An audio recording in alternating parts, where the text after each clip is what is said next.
Food is medicine, and quality matters. When you eat the right foods, and you're eating quality foods, can activate all these healing mechanisms in your body by using. How does food affect our brain? Well, I wrote a book about 13 years ago called The Ultra Mind Solution about how the body affects the mind.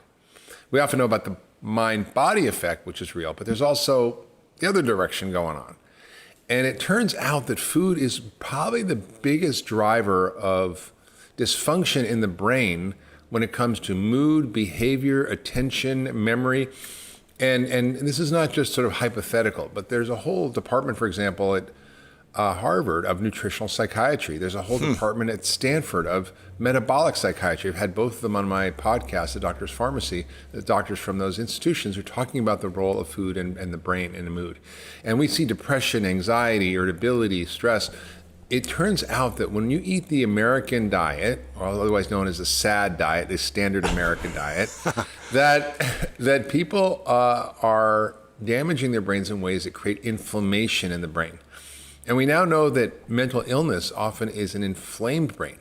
You know, when you cut yourself and you get an infection, it's red and hot and sore and inflamed. If you sprain your ankle, it's sore. If you get a sore throat, it's sore and red. When your brain is inflamed, it doesn't hurt. The only way your brain knows how to say ouch is by getting depressed or anxious or angry or irritable or having even more serious consequences. And so the food that we're eating, predominantly the sugar and starch and processed ingredients, additives, the lack of good fats, the predominance of bad fats and refined oils, the nutrient depletion of our diet. I mean, 95% of us are deficient probably in omega-3 fats. 90+% of Americans are deficient in one or more nutrients at the minimum level to prevent deficiency, which all play a role in mood, like folate, magnesium is incredible for anxiety, iron, zinc, all these, vitamin D, all these play a role in the brain function. I mean, you hear about winter blues, that's because of lack of vitamin D. So we know about this intimate connection between food and mood and nutritional status and mood. And the clinical trials have been really staggering, showing that people who eat a whole foods diet and get rid of the junk actually can get rid of depression. I see panic attacks, anxiety disorders often caused by the food we're eating. Just an example, when you eat sugar or starch, your cortisol level goes up, which is the stress hormone. Your adrenaline goes up. So if you eat a bagel or a cookie, your body literally has the same reaction as if you're running from a saber-toothed tiger. Wow. and that can create anxiety. Internally with the insulin spike. Yeah.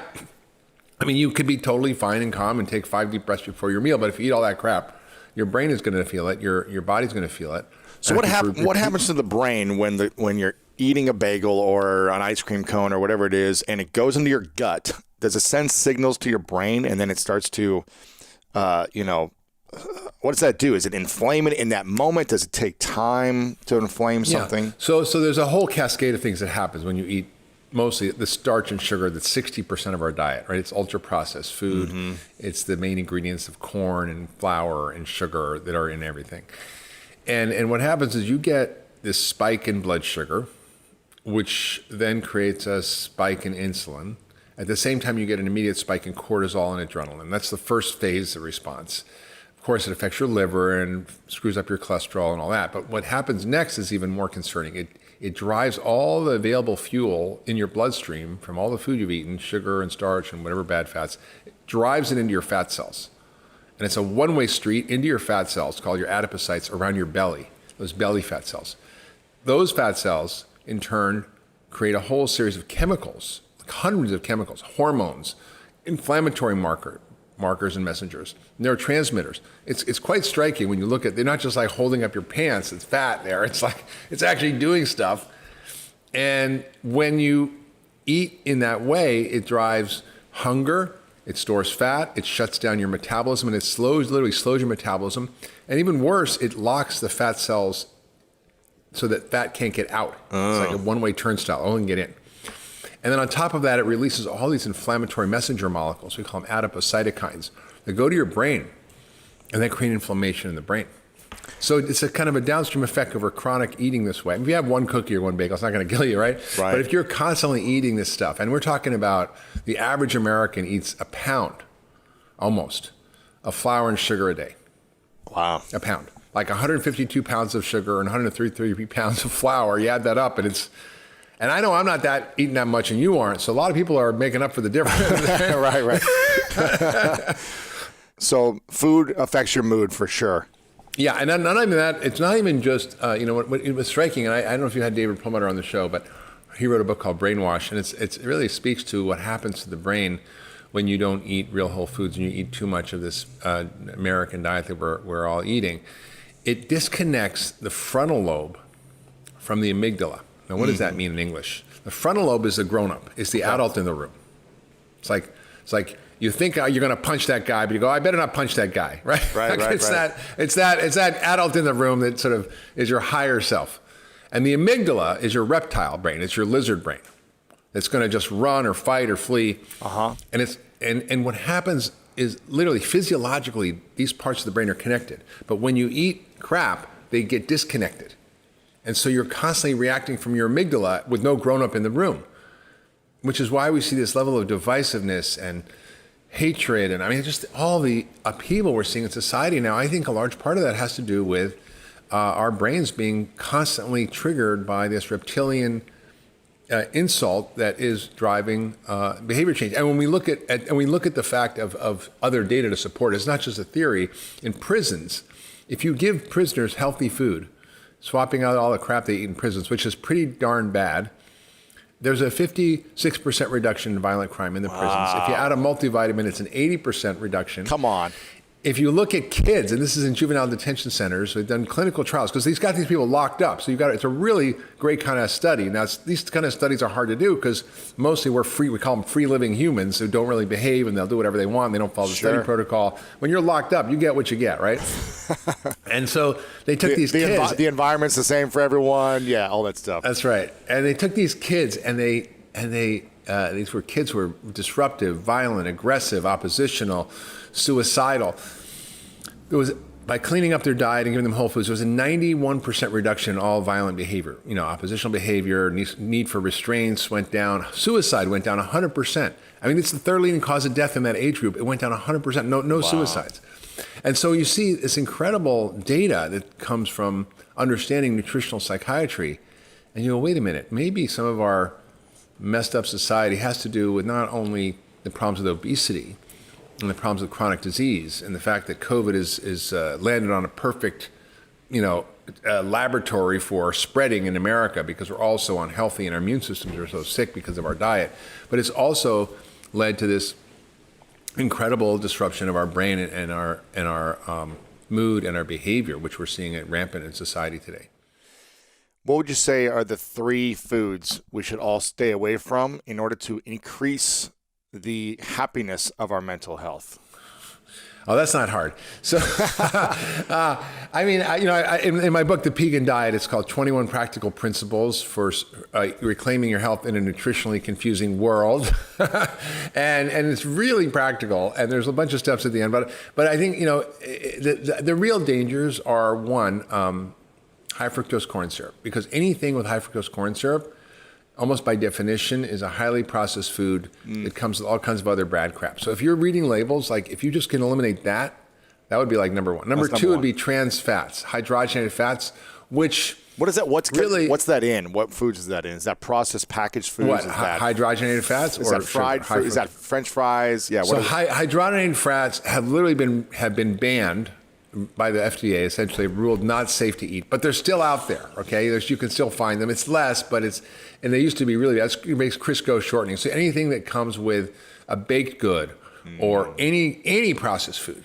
And the third thing would be, you should only eat foods with ingredients that you would have in your cupboard, can pronounce and recognize. In other words, would you have butylated hydroxytoluene in your cupboard that you sprinkle on your salad, No. Which is also known as BHT. It's a preservative that's been linked to cancer. It's banned in Europe. We have it in everything here.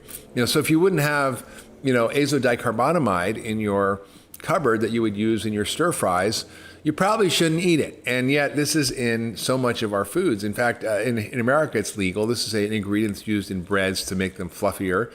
Subway used it in their Subway sandwiches. Didn't they have to take it out? Didn't Vari get it taken out? Yeah. So our friend shamed them into taking it out, but it's still legal here. It's not illegal. She just shamed them publicly by trying to eat her yoga mat in front of the Subway and got them. But in Singapore, for example, if you're a food manufacturer and you use this ingredient in your food, you get a 15-year jail sentence and a $450,000 fine. No, you do not. Yes, you do. That's I swear to crazy. God. In Europe, a lot of these chemicals are banned. So basically, just eat real food. So get rid of all those three things that would make you likely to end up in trouble. And then, there's another hierarchy of how do you even upgrade the quality. But the whole principle of the Pegan diet is that, one, food is medicine. Food is medicine, and quality matters. And then it's not just calories, it's information. And it literally can upgrade or downgrade your biology with every bite. And so when you're putting something in your mouth, you're literally speaking to your genes, you're speaking to your hormones, your brain chemistry, your immune system, your microbiome, your mitochondria. Everything is controlled by what we're eating. So the book is really focused on two key principles. One is food is medicine, and the other is personalized nutrition and medicine. Because, I call it the Pegan diet as a joke between paleo and keto, right? Sure. And I was sitting on a panel with a friend of mine who was a vegan cardiologist, and another one was a paleo doc, and they were just fighting. And I was in the middle, and I felt like a ping pong ball going back and forth. And I was like trying to break the tension a little bit. And I said, hey, if you're a paleo and you're vegan, I must be Pegan. And it was kind of a joke, and everybody laughed. And I was like, "Whoa, wow, that was good." And then I thought about it on the way home, and basically they're identical except for where you get your protein, animals or grains and beans. They both agree that we should eat whole foods. They both agree we should eat lots of vegetables and nuts and seeds and good fats and get rid of processed foods and low sugar. And even agree that we should not be eating dairy, which is a whole controversial subject, but they're pretty identical. Sure. And so the goal of this book is not to create a dogma, but to create a Big Ten inclusive framework for people to think about food in a different way. So what are the principles of healthy eating that are adaptable to different cultures, different preferences, different belief systems? And I think, I always encourage people to listen to their body, not to dogma. A lot of our nutrition advice is based on, be keto or be paleo or be vegan or be this or be that, be raw. And the truth is, it depends on you. If I do keto, my body doesn't respond great. I mean, I do higher fat, but another person who's a diabetic, they might do great on it. Right. One person on a vegan diet, like Rich Roll, may be able to run triathlons. I mean, just incredible Ironman stunts of heroic effort, but he may be a unicorn, or maybe he's figured out how to do it. And another patients of mine are extremely ill after years of being a vegan because of their nutrition depleted, or they don't have protein, or their body doesn't like it. I just had a patient, for example, this week who was a young woman, 26 years old, who's been a vegetarian vegan. She was basically a vegetable and sugar vegan. And she didn't even like to... So she would eat sugar as well. Yeah. Well, a lot of people who are vegan eat sugar because the body starts to crave the carbohydrates and sugar. So it's not uncommon. And so she wasn't overweight at all, but metabolically she was super unhealthy. She had, acne, and her gut was a mess, and she had very low protein, like very, very low amino acids. She had very low vitamin D, extremely low B12, very low iodine, very low zinc. I mean, she was extremely unwell. And her diet was just so not fit for her. Mm-hmm. So we had to sort of upregulate it and change it a little bit. I had to get her on some different protein shakes, which she needed. I had to upregulate her vitamins. I had to sort of get her off the sugar. I mean, but I think it takes a lot of work. So the key is, how do you personalize the diet and get away from the basically religious nutrition that we which is either all vegan, vegetarian, keto, or carnivore. Right. There's all these extreme diets, right? Exactly, yeah. And again, I always encourage people to listen to the smartest doctor in the room, which is their own body. Yourself. Right? Yeah. Like, how do you feel? Do you feel great? Do you feel bad? How's your stomach? How's your head? How you're clear? Are you have energy? What is happening to you? So I think it's important to understand that we are all different, and that the future of medicine is personalized medicine. There's a whole section here on personalized nutrition and how do you identify your particular needs by various kinds of testing, whether it's genetic testing, whether it's metabolic testing, food sensitivity testing, and how do you actually figure out how to dial in your perfect diet. Everyone's kind of swearing by their way is the way, but it seems so extreme in my mind, and I empathize with vegans, and I'm like, yeah, I don't want to hurt animals either, and but then I've tried it for a while, and I'm also like, gosh, but I miss meat, and it's like, Yeah. what is the way? And what I'm hearing you say is that there is not one size fits all. You have to really figure out what works for you. Yeah. The one size that fits all is quality, is understanding food as information. Just meat, for example. So feedlot meat is an abomination. It's horribly cruel to the animals. It grows the animals in ways that are extremely destructive to the environment by these monocrop corn and soy fields we use to grow feed, the feedlots that produce tremendous amounts of pollution, all the hormones and antibiotics that we use, and the quality of the meat is very different. And so it's basically bad for you, bad for the planet, and bad for the animals. So it should be banned, 100%. Regulatory T cells play a very important role in preventing your immune system from attacking its own tissue, thinking its own tissue is foreign. So obviously it plays a very important role in autoimmune disease. So how do we get more of these T cells that are good? Well, I think one thing to keep in mind would be what regulates the gut microbiome. One of the major things that regulates the gut microbiome is what I just said, eating a diverse array of fermentable fiber. Because give me an example. What's a diverse array? So you have blueberries, you have you have nuts, mushrooms, you have some dark leafy greens. These have different types of, you've got onions and garlic. Those have a different type of fermentable fiber. That should be differentiated from non-fermentable fiber, which would be cellulose, ligands. Well, broccoli has fermentable fibers, but yeah, most of the bulk of fiber in plants is non-fermentable. So what that's doing is basically just helping move stuff through the intestines, right? Pushing it out. The fiber. That's important. The fiber is pulling it down and cleaning it out. Right. And that's also important. But the fermentable fiber, the stuff that can be eaten by this bacteria in our gut, like that is the good stuff. That's what's allowing the bacteria to make short chain fatty acids. What are the top 3 to 5 tea foods? I'm trying to simplify for myself. These foods that can really develop that. Yeah. What do you different eat? So the thing is, different foods have different types, and different types feed different types of bacteria. So if you want, for example, some people want to hear, oh, well, I can supplement with inulin. I can get an inulin powder. Inulin is a type of fermentable fiber. You can find it. You can find it in a variety of plants. I think onions, for example. But if you only eat inulin, then you're going to be basically feeding a certain types of bacteria that use inulin or that ferment. So it's the variety is what you're looking for. That helps with the diversity, because these bacteria are playing different roles. Interesting. I have been under the assumption that eating the same thing every day is good. It's like eating a clean, like a little bit of chicken, lots of veggies, and eating it pretty much every meal is the right way to go in terms of like my health, nutrients, in terms of like body composition, how I want to look and feel. Is that something that I should be going away from and diversifying what I eat every day? Or well, it sounds like you said vegetables. That's a lot in vegetable. There's a lot of types of vegetables, right? So it's kind of nice. Look, I'm just as guilty. Like for convenience, I'm busy. Like I know my husband gets tired of it, but I'm like the same. It's so much easier to have the same thing every day. Meals because I find the thing that's healthiest and easiest to make.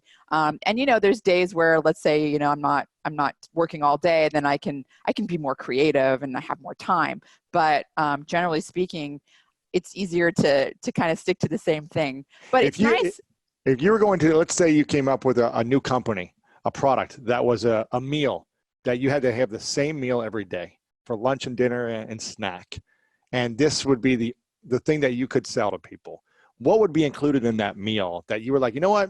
If you don't have all the variety and time to make these foods all day, but if you could do this 3 times a day, you're setting yourself up for a really good immune system and good gut bacteria. The same meal 3 times a day, or different meals? Same meal. So I would say basically omega. I would get salmon. I would get wild Alaskan salmon, and that's because salmon is one of the best sources of the marine omega-3 fatty acids, EPA and DHA, which are extremely important for health, and particularly brain health, but even cardiovascular health. I mean, there's just been so much emerging evidence showing that the omega-3 fatty acids are really important for brain health and for cardiovascular health. Piece of wild caught salmon. That would be my protein. And it's also lowest in mercury. There's like 2 micrograms of mercury per 4 ounces cooked. So that's really low in mercury. I would definitely cooked or raw fish. Well, actually cooking it even lowers the mercury bioavailability even more. So definitely, and raw, you don't want to I think there's too much concern with parasites and all that. So I would say cook. Cooking meat. Okay. Number two, I would say I have to. And in fact, I always feel like I'm depriving myself, and I'm kind of quoting my mentor here a little bit, if I don't have dark leafy greens with a meal. Literally, like every meal, I like to have dark leafy greens. And what are the top 2 or 3? I would say kale, because I would also like to have my sulforaphane. And sulforaphane, it plays an important role in so many, there's just so much evidence that sulforaphane, I think, may be important for longevity. So that would be my greens. Kale. And I'd like maybe sauteed. Sauteed would be good. Because it's just, you can't really eat raw kale unless you put it in a smoothie. Unless you put it in a smoothie. Exactly. Which I actually do. I drink my smoothie. I have blueberries. So maybe I would add the avocado. I'd have an avocado and some blueberries, a little cup of blueberries. And that's it for your meal. Yeah, that would be my So you'd have wild Alaskan salmon, dark leafy greens, sauteed kale. You'd have blueberries and some avocado. And an avocado. If you ate those 4 things every day, multiple times a day, if that's what you could only eat, you feel like it would set you up for good amount of success. I do. Yes. Well, there's a lot of, so in kale, kale is probably one of the best sources of lutein and zeaxanthin, which are what are called carotenoids. And carotenoids you're probably familiar with, and people listening or watching this are probably familiar with beta carotene. That's like the probably most famous. That's like the poster child for carotenoids. Beta carotene is a carotenoid. It has antioxidant activity itself, but it also can be converted into vitamin A. Lutein and zeaxanthin are really interesting because they accumulate in 2 regions, in the rods and cones in the eye, and they've been shown to play an important role in preventing age-related macular degeneration. But they've also really been shown to play an important role in the brain. And there's this accumulating evidence that this stuff is accumulating in the brain. And it really hasn't been known why. And the reason I say that is because lutein and zeaxanthin, because of their molecular structure, they're really good at basically sequestering singlet oxygen. And that plays a role in like damaging the eye. So like when you're out in the sun, exposed to the sun, and cataracts and things like that. Yeah. So that plays a role, and you're basically eye aging, quote unquote, right? But in the brain, there's no light. So why is this stuff accumulating in the brain? And there's just been quite a few studies over the past 5 years or so, maybe last 7 years, correlating it with cognitive function and improved cognitive function and delayed brain aging. So and there's like studies, correlating plasma levels of lutein and zeaxanthin with, improved cognitive function. There's been randomized controlled trials supplementing with lutein and zeaxanthin, improving cognitive function in elderly adults. It's always nice to have a randomized controlled trial because that really helps establish causation. When you have, these studies looking at associations, at the end of the day, it's an association, and you never know, it could be some other factor, right, playing a role. Sure. But so the lutein and zeaxanthin in kale, you've got some fiber, a little bit of fermentable fiber. You've got the sulforaphane, which has been shown to increase. It's been shown in human studies to increase glutathione in plasma and also in the brain, which is amazing. Glutathione is one of the major antioxidant systems in the body, and particularly in the brain. And I know we were kind of chatting before we got started about your former life as what I didn't realize even existed was this, which arena football you called it. And it sounds like that TBI could be a big thing in arena football. A lot of hits in the head, that's for sure. Right. Well, glutathione is one of the major antioxidants in the brain and plays a very important role, particularly with any injury in the brain. So sulforaphane increases glutathione. It increases the enzymes that make glutathione and use it, and subsequently increases glutathione levels. I saw maybe it was another doctor, I'm trying to figure out who said this, that there was some research actually potentially saying that kale was not good for you, that it had some negative side effects as well. I don't know if you've seen that research or if that's just something. There's no research I've seen on that. I've heard it. But it's one of those things where people like to talk about potential anti-nutrients, and one of what they're calling an anti-nutrient is actually sulforaphane, because it can compete with iodine for transport into the thyroid. And but there's been studies, so for human studies where they've loaded up with sulforaphane, and there's been no effect on thyroid function. Those were short-term, like a week-long studies. There have been long-term studies on animals that actually have hypothyroidism. They were given sulforaphane, and believe it or not, actually they were given broccoli sprouts extract, which is one of the best. I hear those are amazing for you. Yes. So broccoli sprouts have like 100 times more sulforaphane than mature broccoli. Well, anyways, so should we throw some broccoli sprouts on top of the kale or the avocado? The broccoli sprouts actually would, if I could add more, I would absolutely put the broccoli sprouts in there. Yes. Okay. But my point was that the animals that had hypothyroidism, it didn't make their hypothyroidism any worse at all. In fact, it helped the antioxidant status of their thyroid. It improved some functions. Wow. So I think that doesn't mean, people with hypothyroidism shouldn't be, weary or concerned about consuming too much sulforaphane, particularly if they're not getting iodine. Most people aren't iodine deficient. It's like in salt, most people are eating foods that already have salt in them. Now, iodine deficiency is not a big thing, particularly in the United States. But so I would say that those statements by some people that are kind of more into the camp of don't eat any plants, right, aren't really not enough research on it. Yeah, there's not. There may be. You might find one study with one case report with a female who had some crazy disease or something, and she was juicing like just ungodly amounts of kale every day, where it's like, I mean, okay, like maybe you can create a situation where there's not enough research backing it though. Yeah, but yeah, so I'm curious about this. You have some great points here. I love your 5 foods that we should be eating for every meal. Now, I'm a 37-year-old man, but I've got I like to think curiosity and imagination of a 7-year-old. But I also have the palate of a 7-year-old, and I don't like blueberries. I don't like avocado. I'm the pickiest eater. I'm probably a pickier eater than your child. And I want to ask you, for the picky eaters of the world who don't eat berries and don't like avocado or aren't creative enough to go that far, and they're limited in their creative thinking in terms of foods, is it better to just have the supplementation, the vitamins and supplements that are the exact same nutrients, and just take the supplements and vitamins as opposed to the actual food itself? Or is the organic, fresh caught food always better than the fish oil or the blueberry vitamin? What do you think about that? Yeah, so I think that there's huge differences when you're talking about eating a food versus taking a supplement. And I do think, for example, a multivitamin supplement is I take it every day, and I think it's great insurance to make sure, because there are 40 essential micronutrients, which are vitamins, minerals, and essential fatty acids and amino acids we have to get from our diet. And they're important for not only helping us, not die, for example, scurvy, but also for long-term function, for the way we age, preventing insidious damage. But there's also a variety of these compounds we don't know about. There's the fermentable fibers that are feeding the gut microbiome, and which are making all these chemicals, like little drug factories in our gut, that are regulating the immune system.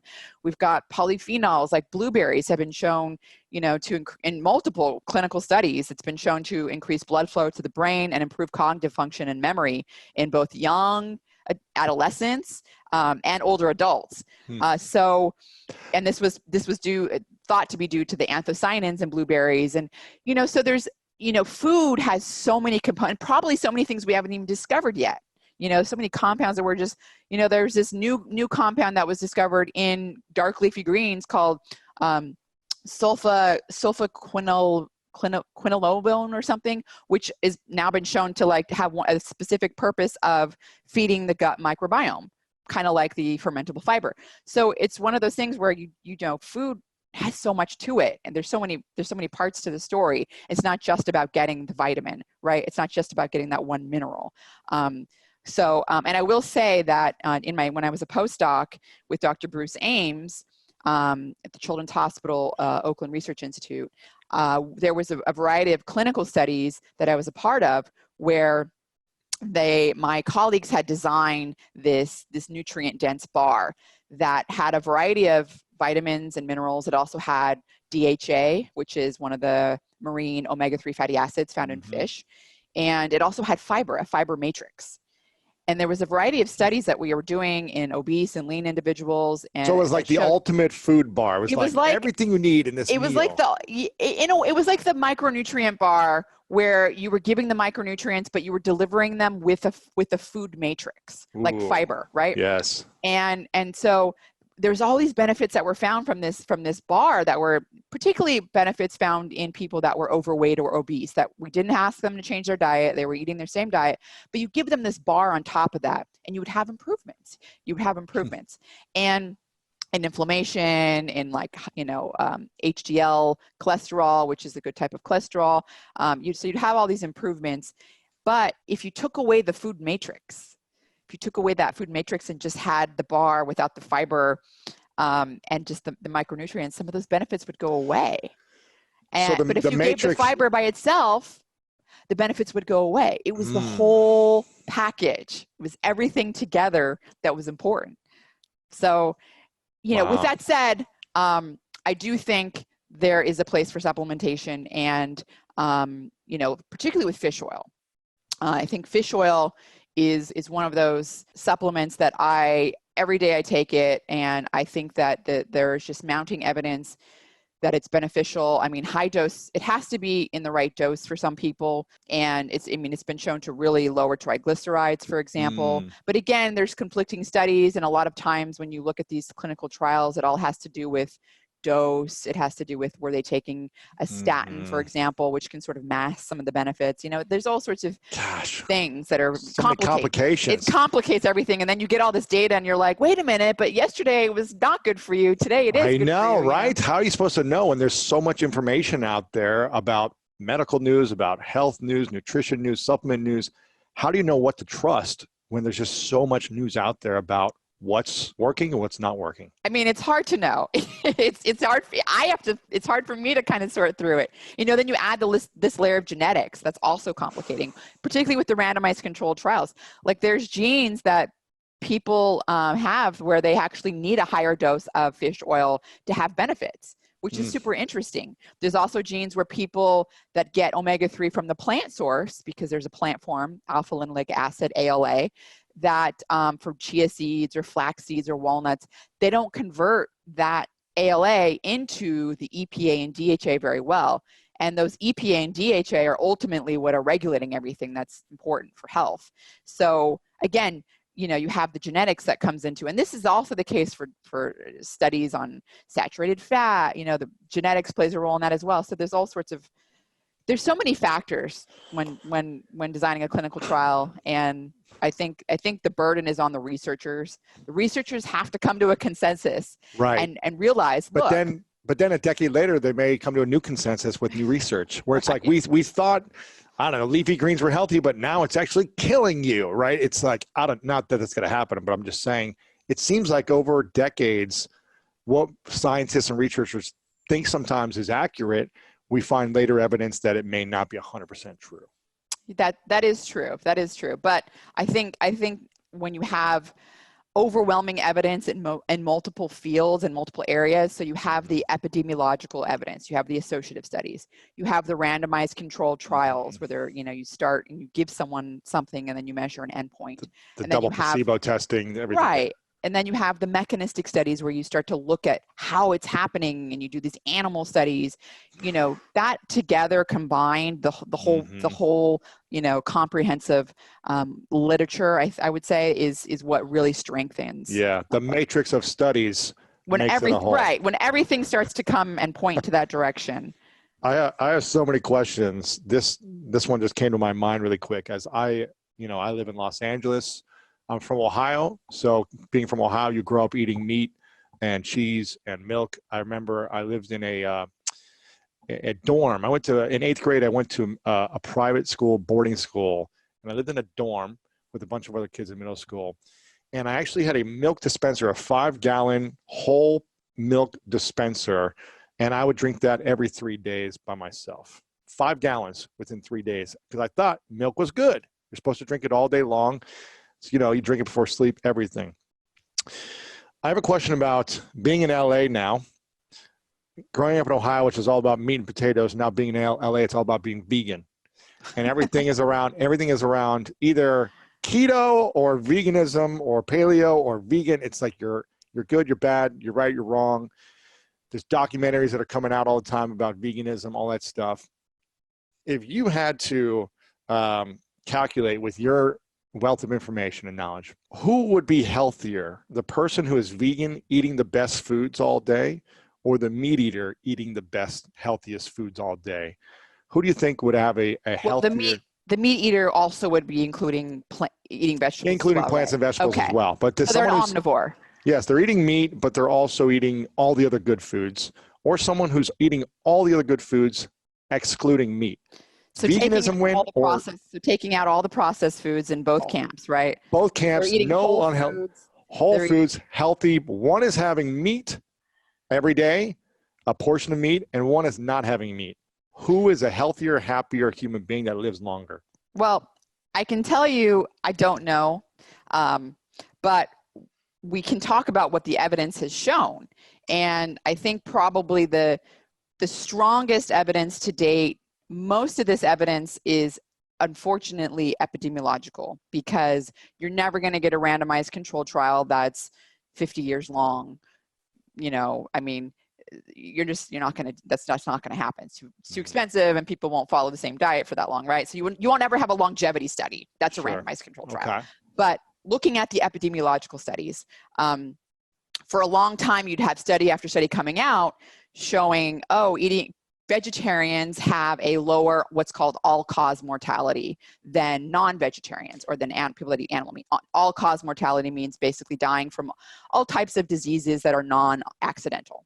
Diabetes, right? Cancer, type 2 diabetes, obesity. Yeah, exactly. Heart disease.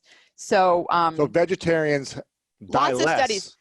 Lots of studies have shown that, but with the problem with epidemiological studies is there's what are called confounding factors.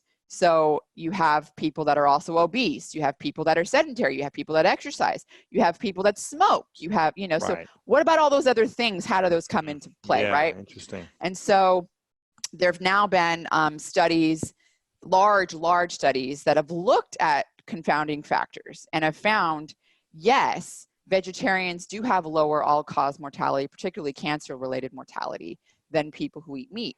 But when you take all the unhealthy lifestyle factors away, so people that are not obese, don't smoke, that are physically active, and that don't consume excessive alcohol, if they eat meat, they have the same mortality rate as a vegetarian. But if you take the meat eater and you add one of those in, like obesity, then they are going to have a higher, a higher mortality rate than the vegetarian. So basically, why is that?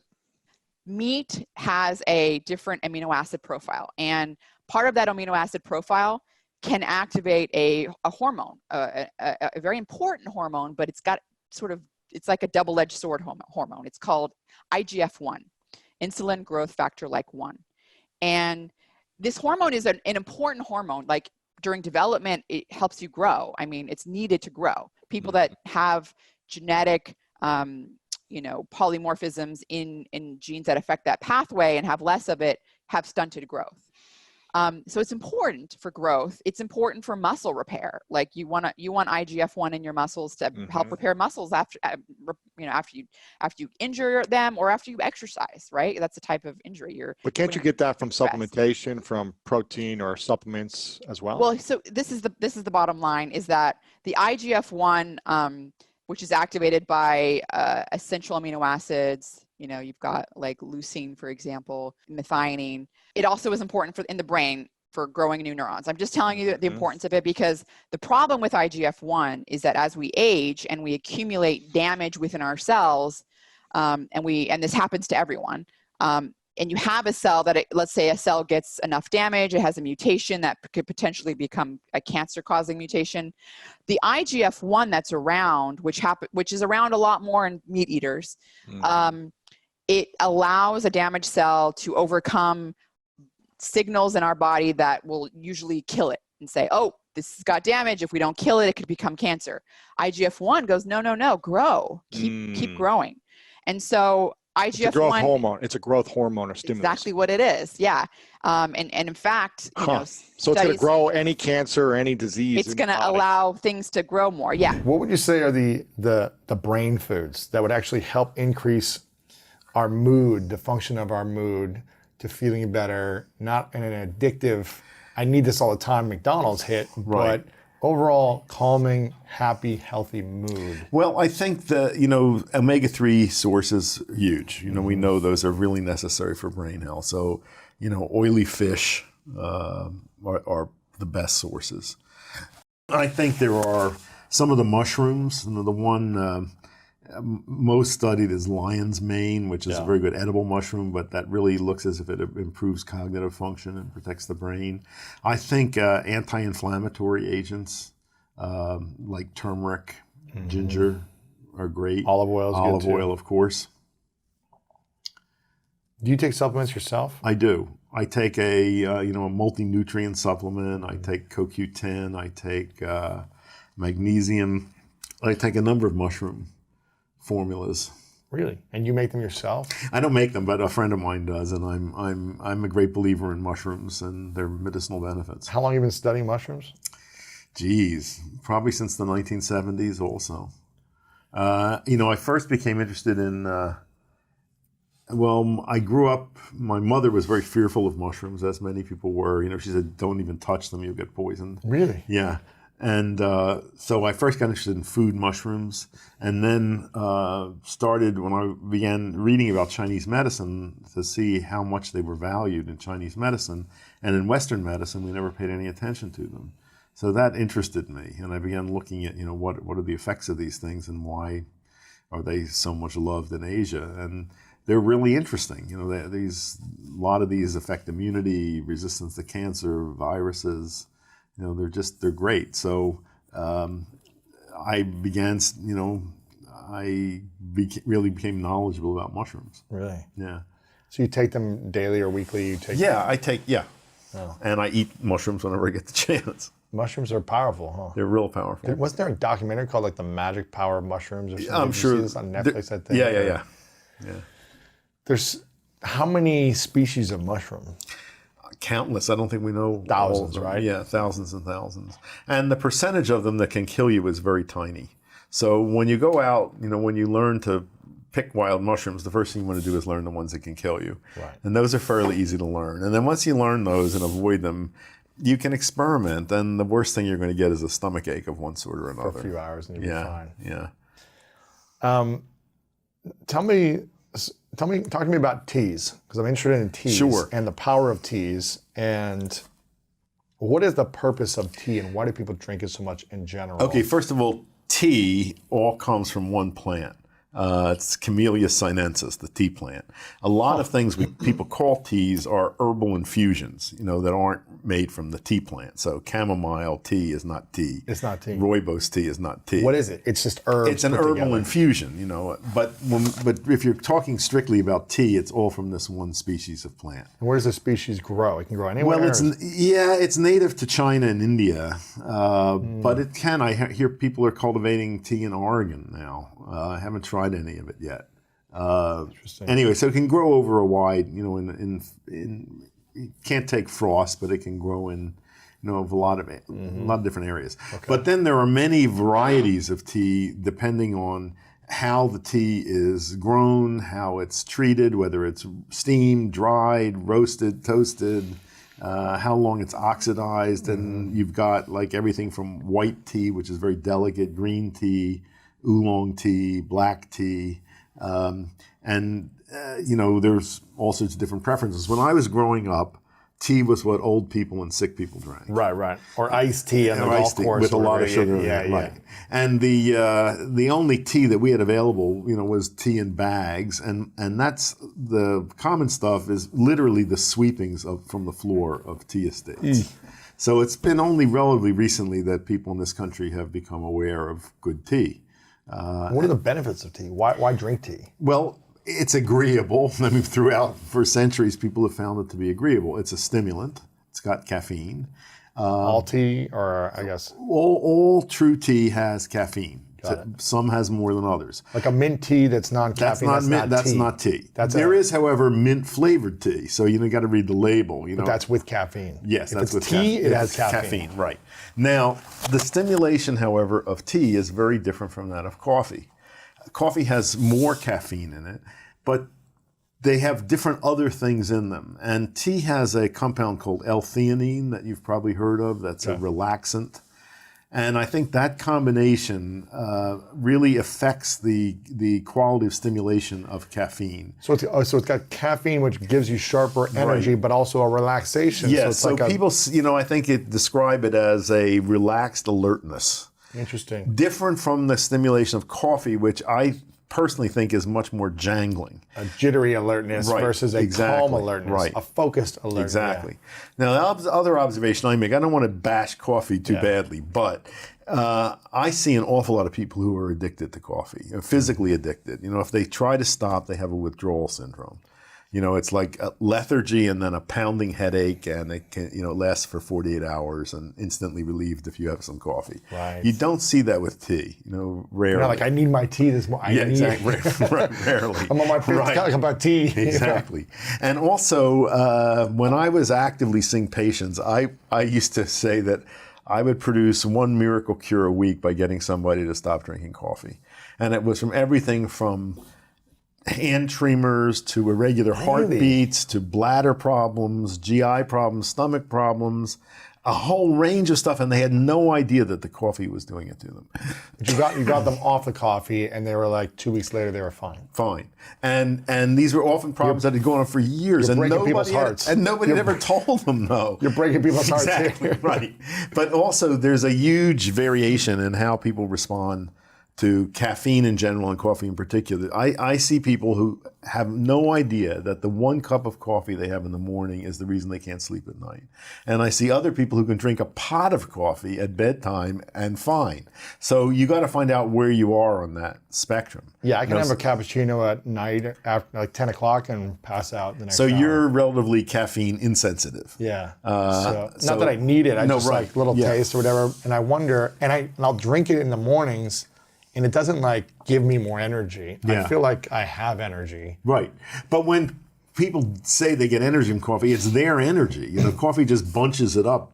And when it wears off, you're left with a depletion of energy. Really? What do you mean it's their energy that bunches it up? Caffeine isn't giving you a gift of, coffee isn't giving you a gift of energy. It's like it's forcing your body to give up chemically stored energy that it would normally not release all at once. Like stored where? In the fat cells or in the... No, in all cells. It's in all cells, in energetic compounds in all cells. So but when you release that energy, then when the drug wears off, you have a depletion of energy. And you feel tired. Yeah, you have a crash.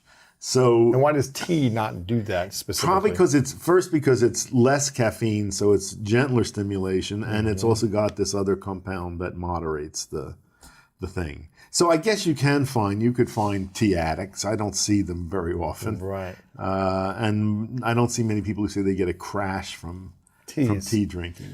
What? And also coffee does have, there are health benefits of coffee, but there's been a tremendous amount of research on health benefits of tea. Like especially green tea. Like what are the benefits? Overall lower death rates. Really? Yeah, there's a huge population study in Japan Is that because of the tea or because of all the other factors, the environment, and friends? We don't know.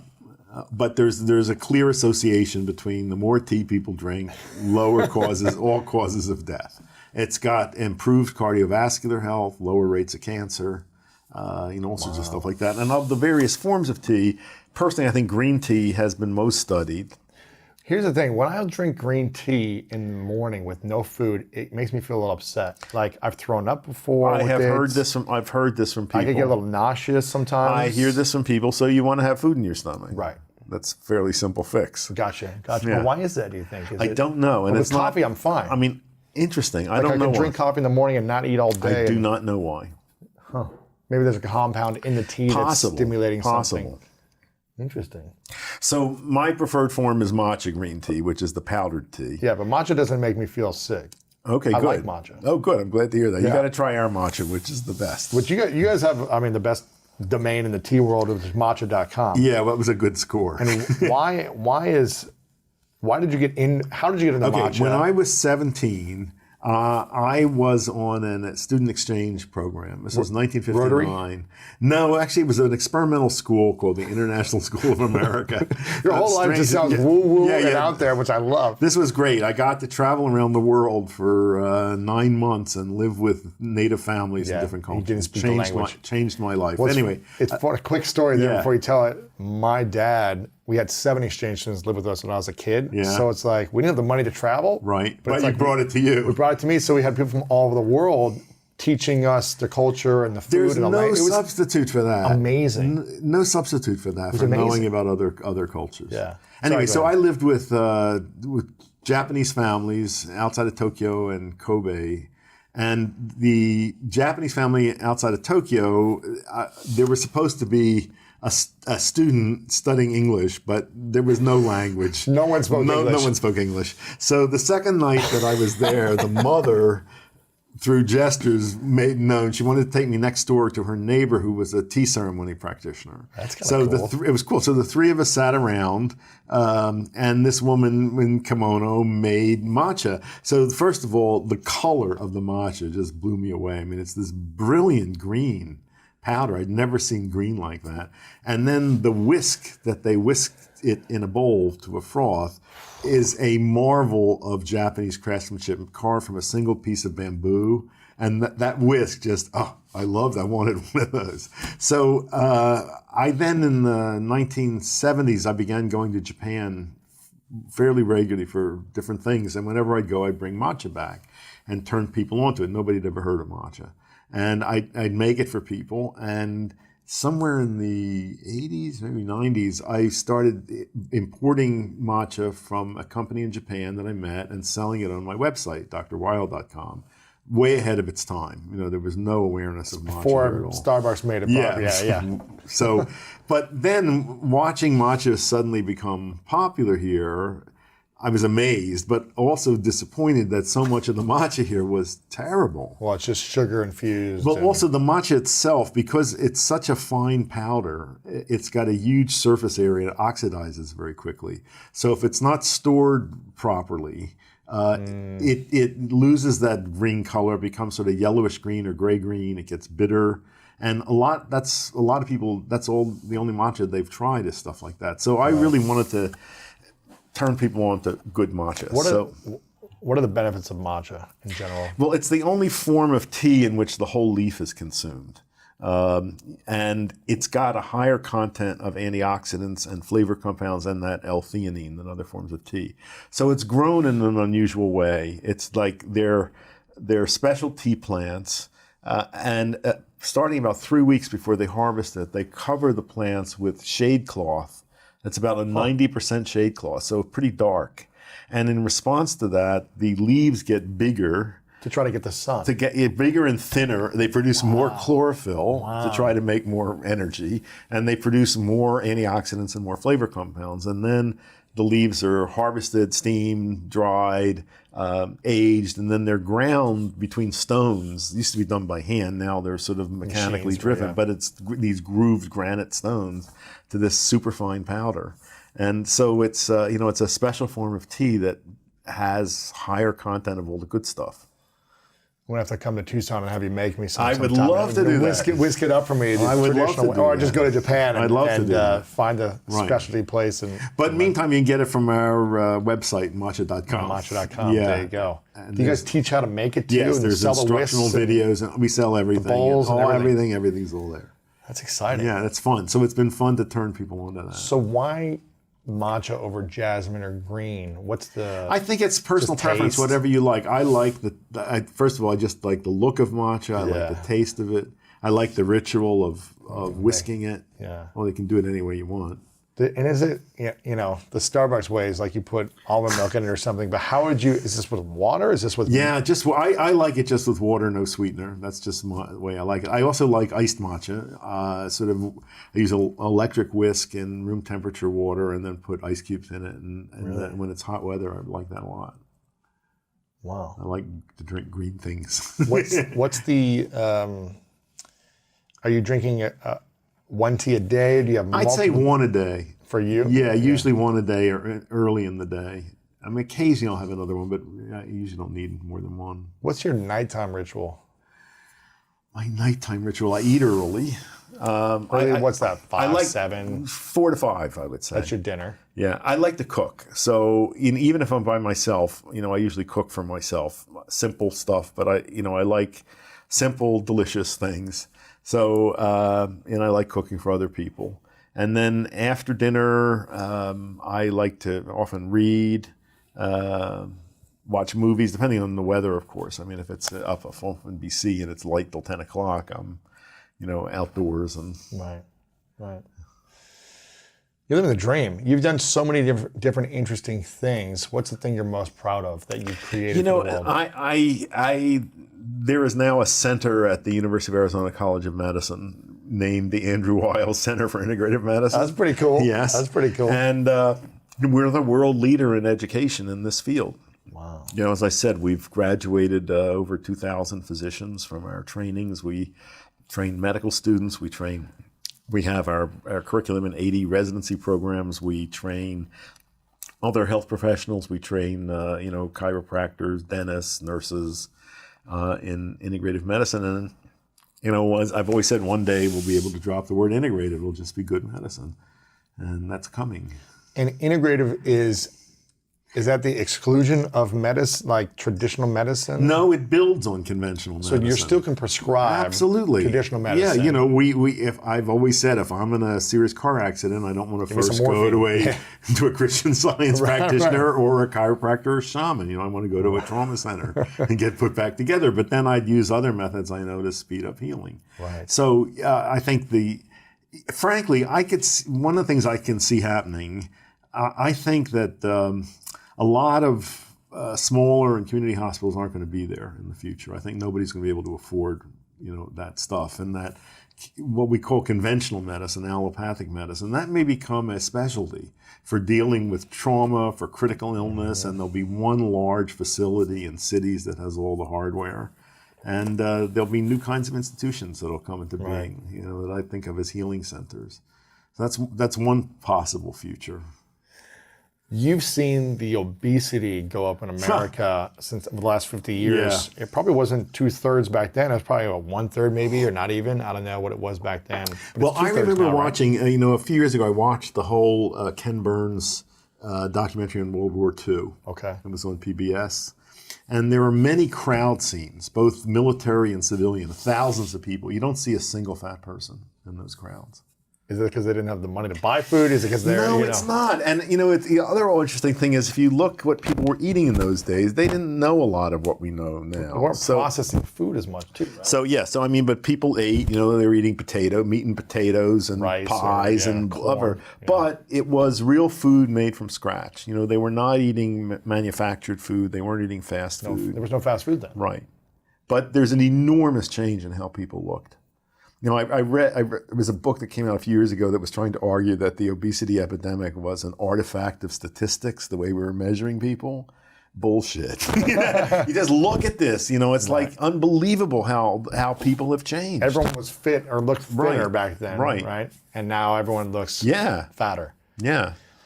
What do you think in the next 50 years, we're going to be as a country in terms of obesity. You know, I saw this was a couple years ago. I read that the military is really having problems finding people who are qualified for military service because of obesity.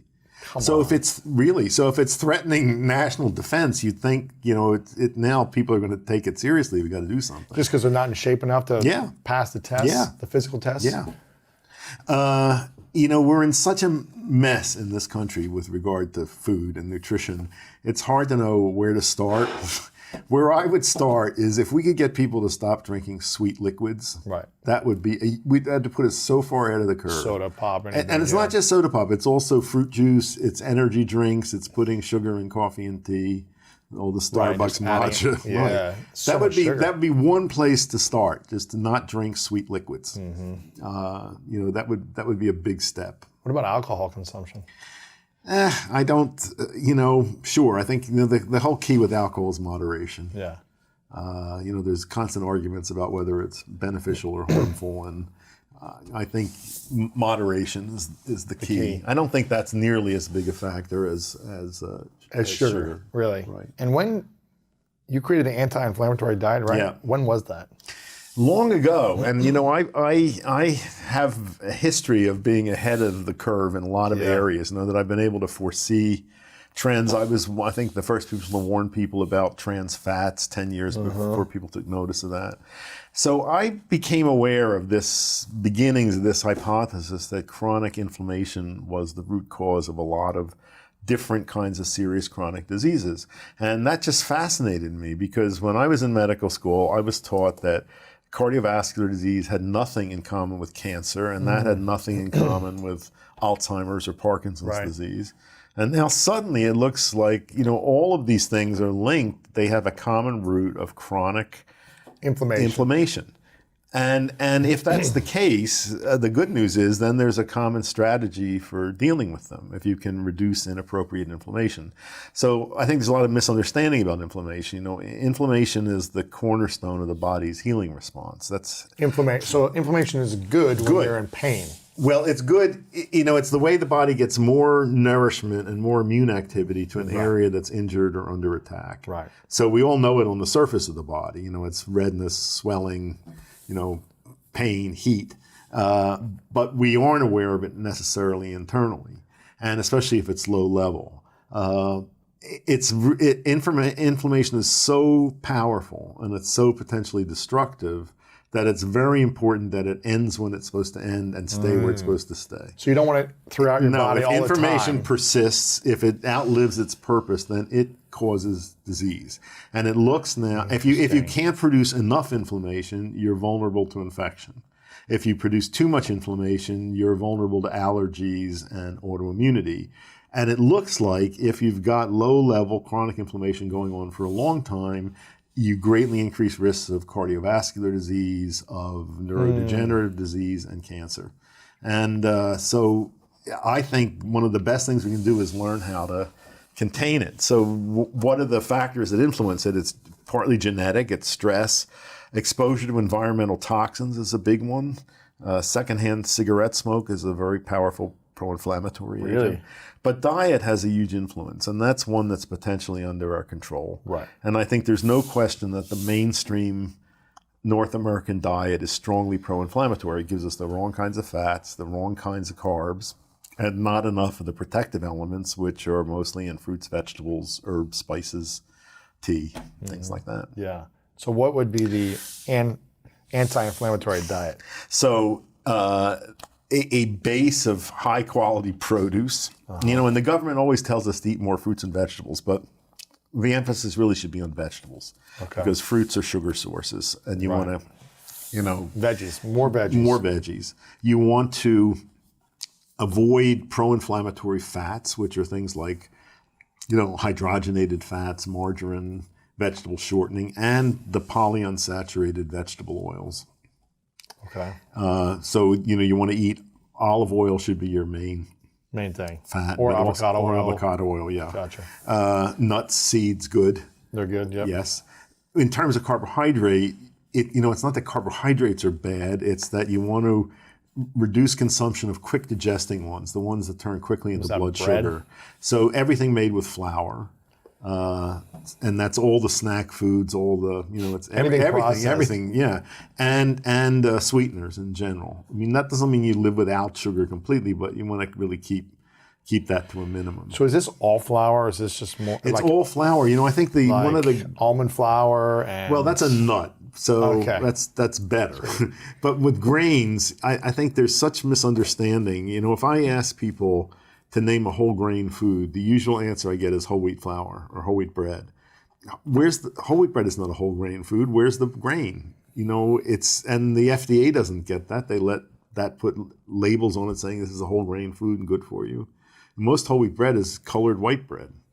When you have a grain, the starch is tightly compacted, very dense, and it's surrounded by more or less by a fibrous bran, and it takes time for digestive enzymes to get in there and convert the starch to sugar. When you mill a grain into flour, whether or not the bran is present, whether or not the germ is present, you convert the starch into a material with an infinite surface area, and it's a snap for digestive enzymes to turn that into sugar. So people don't understand this. There is a big difference between a whole grain that you can see or a grain cracked into a few big pieces and flour. Can you eat whole grain? Like, are you supposed to eat the whole grain? We do. I mean, we eat cracked grains. Gotcha. Or you cook barley, and you cook buckwheat, and you cook Well, no, when I've had that wild before, rice. but yeah, okay. Those are That's what we're grains. supposed to be doing. Yeah. But not converting That's it into. fine, but not grinding it into flour. Really? Yeah, or you just use little bits of that, because that's the stuff that raises blood sugar quickly, and that's what causes insulin resistance, and in a lot of people. What about oatmeal? I think relatively, especially steel cut oatmeal, where you're dealing with chewy grains. Is okay. Yeah, Okay. Steel cut, but not like the. not mush, not cream of mush. I eat so much cream of wheat when I was growing up. It was so bad for you. With pouring brown sugar on top, man. I know. Oh, the sad American diet is what I had growing up. that is the standard American diet. yeah, It's sad. sad, Yeah, yeah. right. Yeah. So this consists of the anti-inflammatory diet. How long do you go on that for? I think it's the way you live. you live that way. Yeah. And in terms, I think it's also good to reduce animal foods in the diet. I don't tell people to become complete vegans or vegetarians, but it is desirable to reduce consumption of animal foods. And also, not only for personal health, but for planetary health. Right. When you look, I've written and thought a lot about the pandemic, and that we are at tremendous risk for these. They're called zoonotic diseases that jump from animals to people, of which this is one. If we're consuming it, we're more at risk. Right. Gotcha. But these diseases are becoming more frequent and worse. AIDS is one of these, and all these things, and COVID certainly. And the reasons that this is happening more and why we're at greater and greater risk, it's climate change, it's deforestation, it's too many people, it's too many people living in too dense concentrations, it's the way we raise animals and treat them. And you look at this and you think, which of these things can we do anything about? It's not clear. The one thing that we could do something about is reducing our dependence on animal foods. Right. That would be one concrete step to help the environment. And have you seen this documentary Seaspiracy? No. Yeah, I can imagine. I love your thoughts on it. But so are you? Do you eat just less food? I hear you like fish, but are you eating less meat? I haven't eaten meat in a very long time. Really? Yeah. You eat fish, a lot of fish, or I eat fish and vegetables. Yeah. Mostly. And I eat a lot of plant protein as well, and it's great to see more, good kinds of Coming plant out protein there. foods available. You said in Japan or Okinawa they have more pork. Pork, interestingly, they like pork, and that's a cultural preference. Gotcha. I don't. I choose not to eat animal foods. Yeah. Except for fish. Fish. When did you cut out animal foods? I can tell you exactly. Thanksgiving of 1970. Come on. What happened? I was. The turkey was just not cooked right. You're like, what am I doing? No, it's funny. I did it as an experiment. I was starting to do yoga. And, that was part of yoga philosophy. And also I had friends who became vegetarians. So I thought I would just do it as an experiment, see what happened. And to my surprise, I lost weight. I had more energy. I felt great. And I stuck with it. I didn't eat fish at first. I was a lacto-vegetarian for about 15 years. And then, I told you I was going to Japan. It is not easy to be in Japan and not eat fish. Everything's fish. Everything's fish. The sauces, the broth. So first of all, I was reading about the health benefits of fish, and then I was traveling a lot, so I started eating fish, and then that's pretty much what I've stuck with. That's stuck. Yeah. Gotcha. And when you think about the inflammation that people are having a lot, can inflammation also be caused with the mind, or is it only through the No, I foods said and the environment? absolutely the mind and stress are absolutely a factor. In fact, there's there's quite a lot of research on how how the brain and the immune system interact and how the mind plays into that. In fact, this is fascinating. The current theory of depression, which is dominant in medicine, it's called the serotonin hypothesis of depression, is that it's a deficiency of serotonin in the brain. That's why we give these drugs that increase serotonin, which don't work that well. There's increasing evidence that they don't work that great.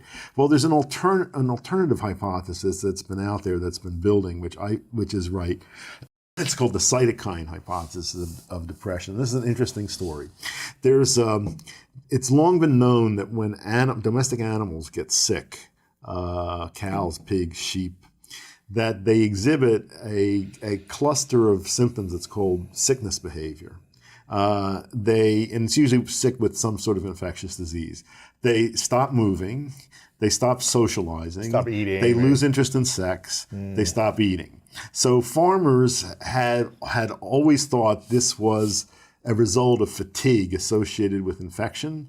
But in the 1970s, to everyone's surprise, it was found that it was mediated by a blood-borne factor, that you could take blood from an animal with sickness behavior, inject it into a well animal, and that animal showed the same symptoms. Come on. So nobody knew what it was in blood. It was called factor X.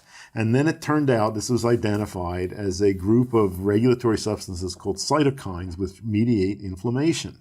And it looks as if there's a correlation between increased inflammation, increased immune activity, and depression. What are the main plants that we should never be eating then? Okay, real quick. Up until 10,000 years ago, we lived primarily on the leaves of trees, and we ate tubers that grew in the ground, like a sweet potato for a yam. Love those. Yeah, they're pretty darn good for you. You were actually designed to eat them. And good. 12,000 years ago, 10,000 years ago, we switched over to things that we had never eaten before. And those were the grains of grasses and beans. Now, the reason we'd never eaten them before is, number one, we didn't need to. There's never been a documentation of an ape eating grass or grains. Mm-hmm. Beans are so lethal that 5 raw kidney beans will kill a human being in 5 minutes by coagulating their blood. What? 5 raw kidney beans. Raw kidney beans. In fact, most people have heard of the poison ricin, the white powder you send to your elected official. Yeah. Lots on the way to Washington, but that's another subject. So ricin is the lectin of the castor bean, and we'll talk about lectins next.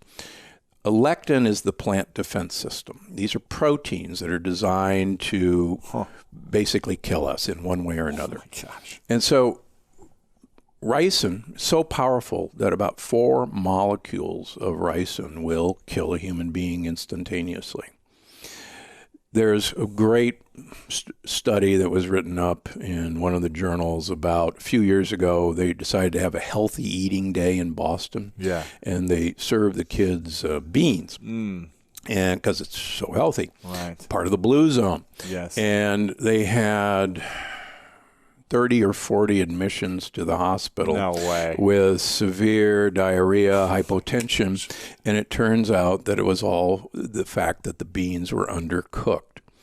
And beans are a plant baby, and we're not supposed to eat those. And So No beans. no beans. Zero beans. Unless you use Pinto a pressure. black beans. Pinto black. None of it. We shouldn't be eating it. Shouldn't be in it. You weren't designed to eat it. You have no defense no system matter how it's against cooked, it. If you pressure boiled. cook it, it's fine.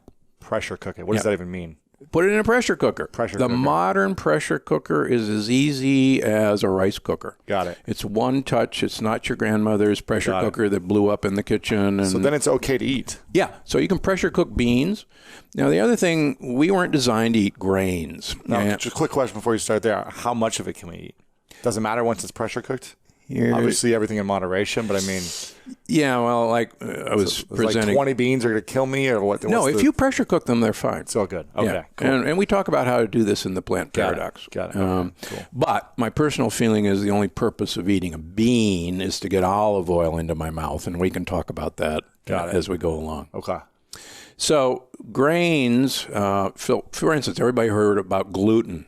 Yes. All right. So gluten is a lectin. And again, a lectin is a plant's defense system. It's a protein that actually is designed to act like incoming guided missile attacks on the inside wall of our gut. And these things actually pry open the lining of our gut and actually break through the border. Really? Yeah, they really do. And That's what causes eczema and causes breakouts. Yeah, and exactly. Acne, brain fog, irritable bowel.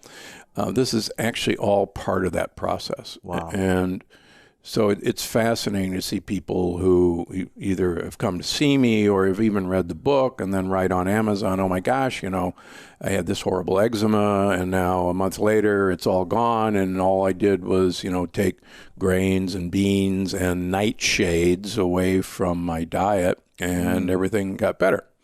So that brings us to the second kind of group of things we shouldn't eat. All of us are not from the United States, America. We're actually from Europe, Asia, or Africa. Every one of us. Yeah. So, and even our Native Americans are actually not Native Americans. They're from Asia. Get over it. Right.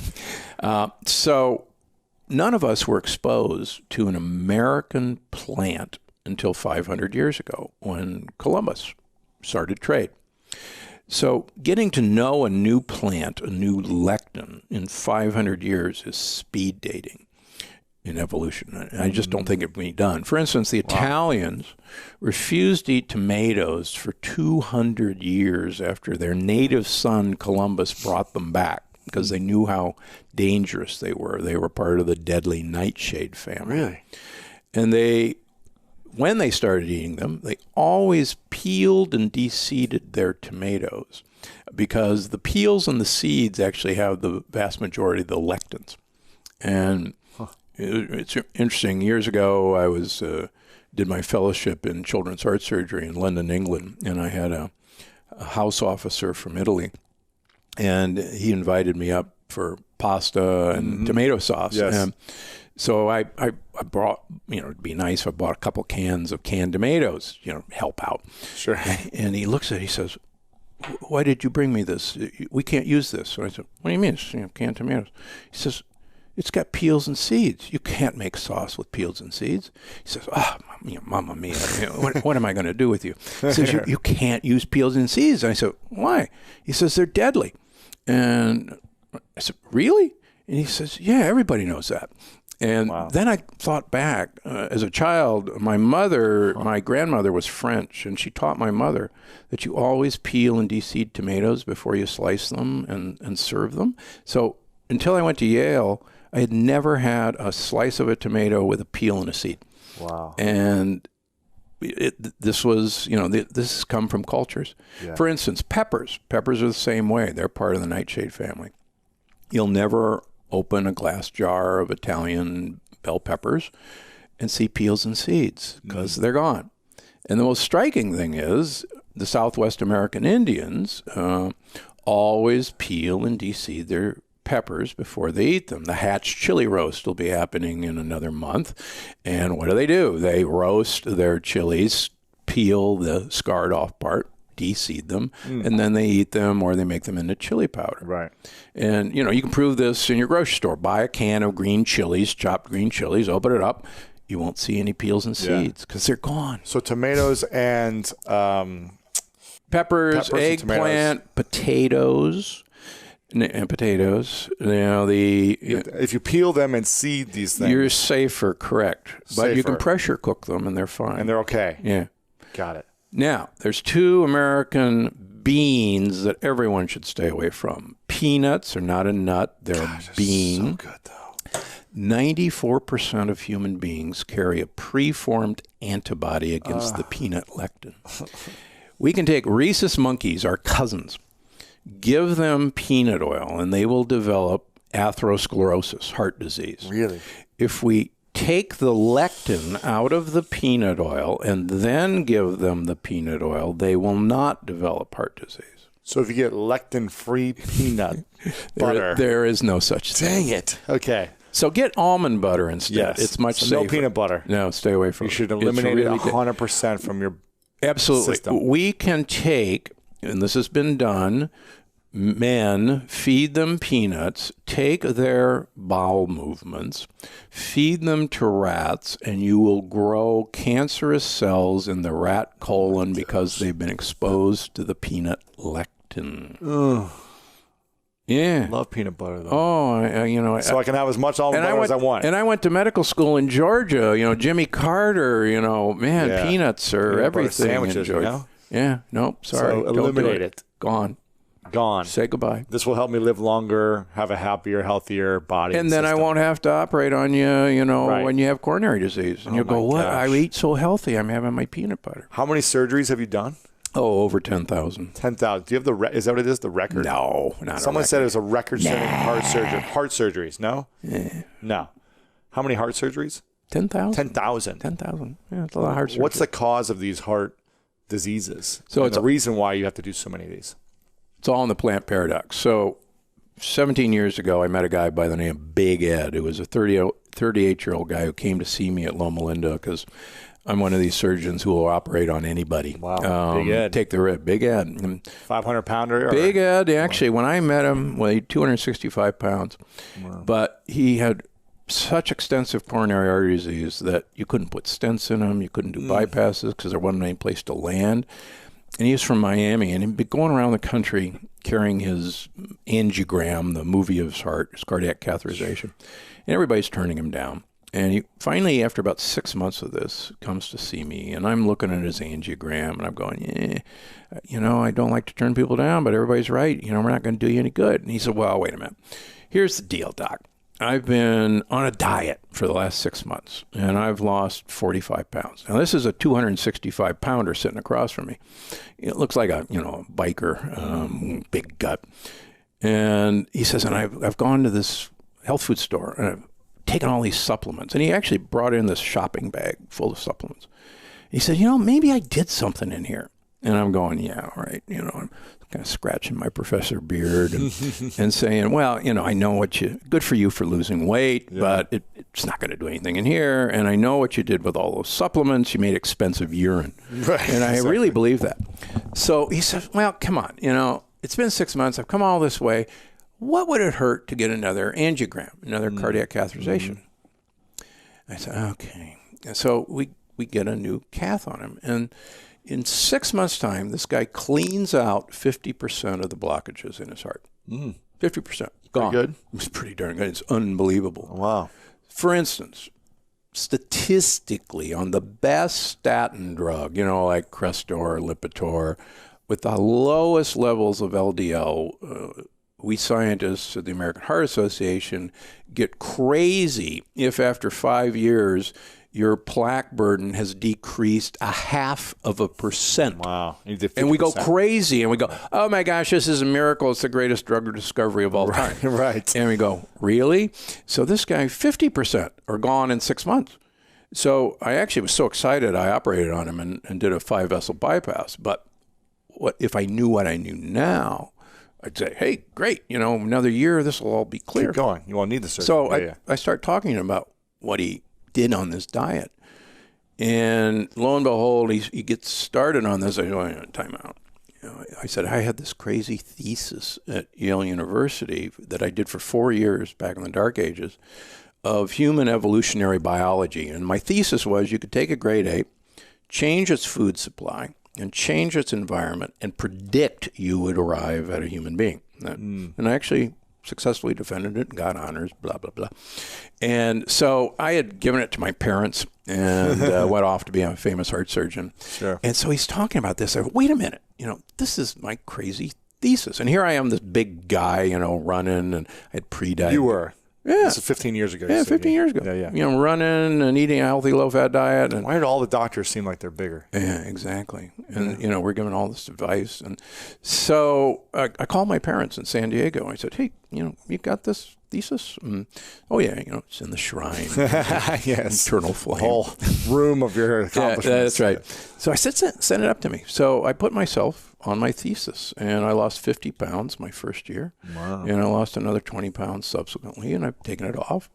And then I started putting my patients who, at Loma Linda, who I operated on this program, and their blood pressure went to normal, their diabetes went away, their heart disease didn't come back. And so after about a year of this, I was looking in the mirror on one Friday, and I said, I can't do what I do anymore because I can teach people how to avoid me.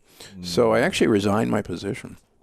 My wife still calls it Black Friday. When was this? 15 years ago. You resigned. I resigned. From doing surgeries from being chairman of heart surgery at Loma Linda.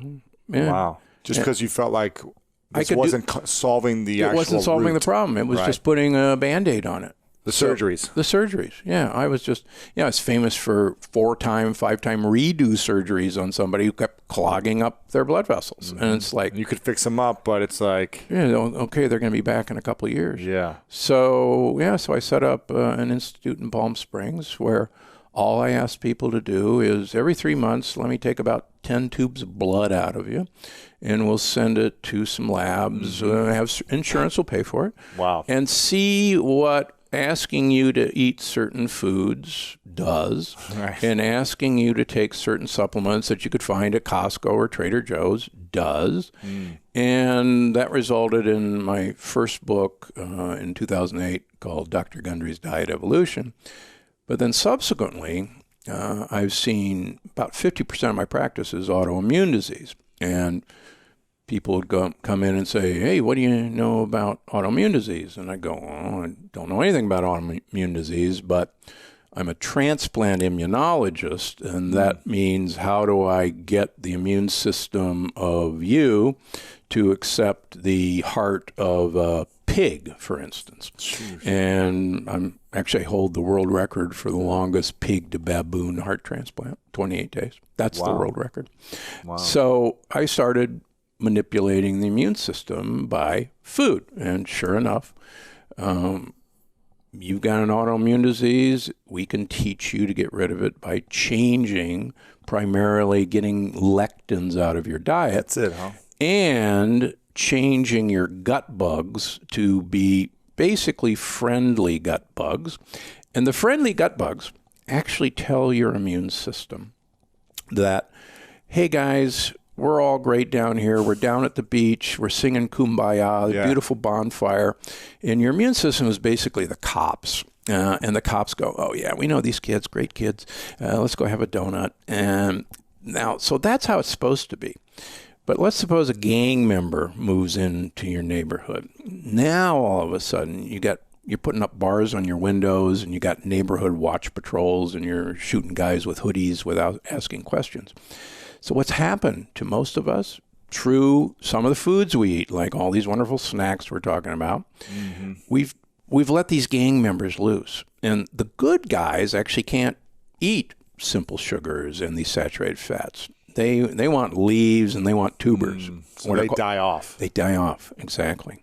So the gang members are running rampant, and now your immune system is going, oh my gosh, the city's taken over by gang members, and we're going to have armed patrols everywhere, and anytime we see anything that looks a little odd, we're going to shoot and ask questions later.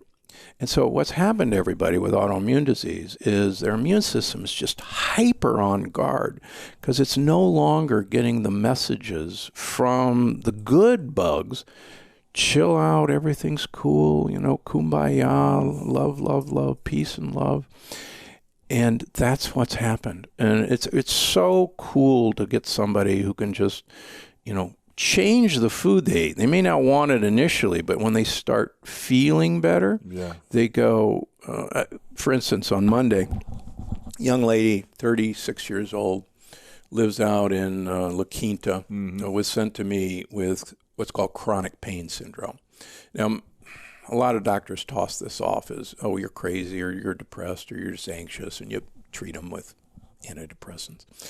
And she was in constant pain. And it was so bad that she actually had to work from home, really couldn't move. And she had a kid and a husband. And so she had heard about me. She said, I've heard about you. What do you think? And I said, come on, let's do this.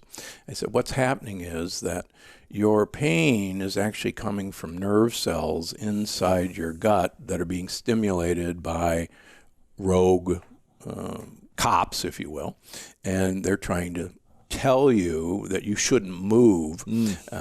So let's start. So I saw her a couple of months later in January, February, and I said, how are we doing? She said, the pain's less, but it's definitely still there. So I said, well, just stay at it. If you can feel a difference, don't give up. So I walked in on Monday, and I almost didn't recognize her. And I said, she's got a giant smile on your face. I said, so, how you doing? She said, perfect. I said, what do you mean?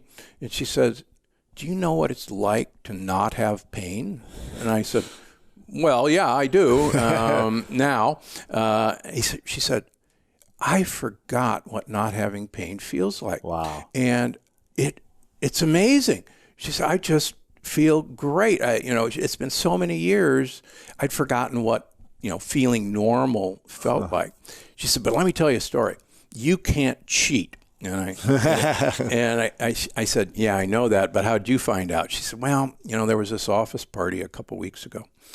And all they had some chicken, and they had some nachos, and they had some guacamole. And she said, I noticed that the guacamole had tomatoes in it.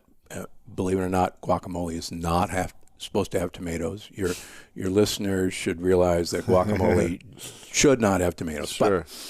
But she said, I figured, well, the safest thing to eat is to put some guacamole on my plate and have a piece of chicken because, I want to be nice.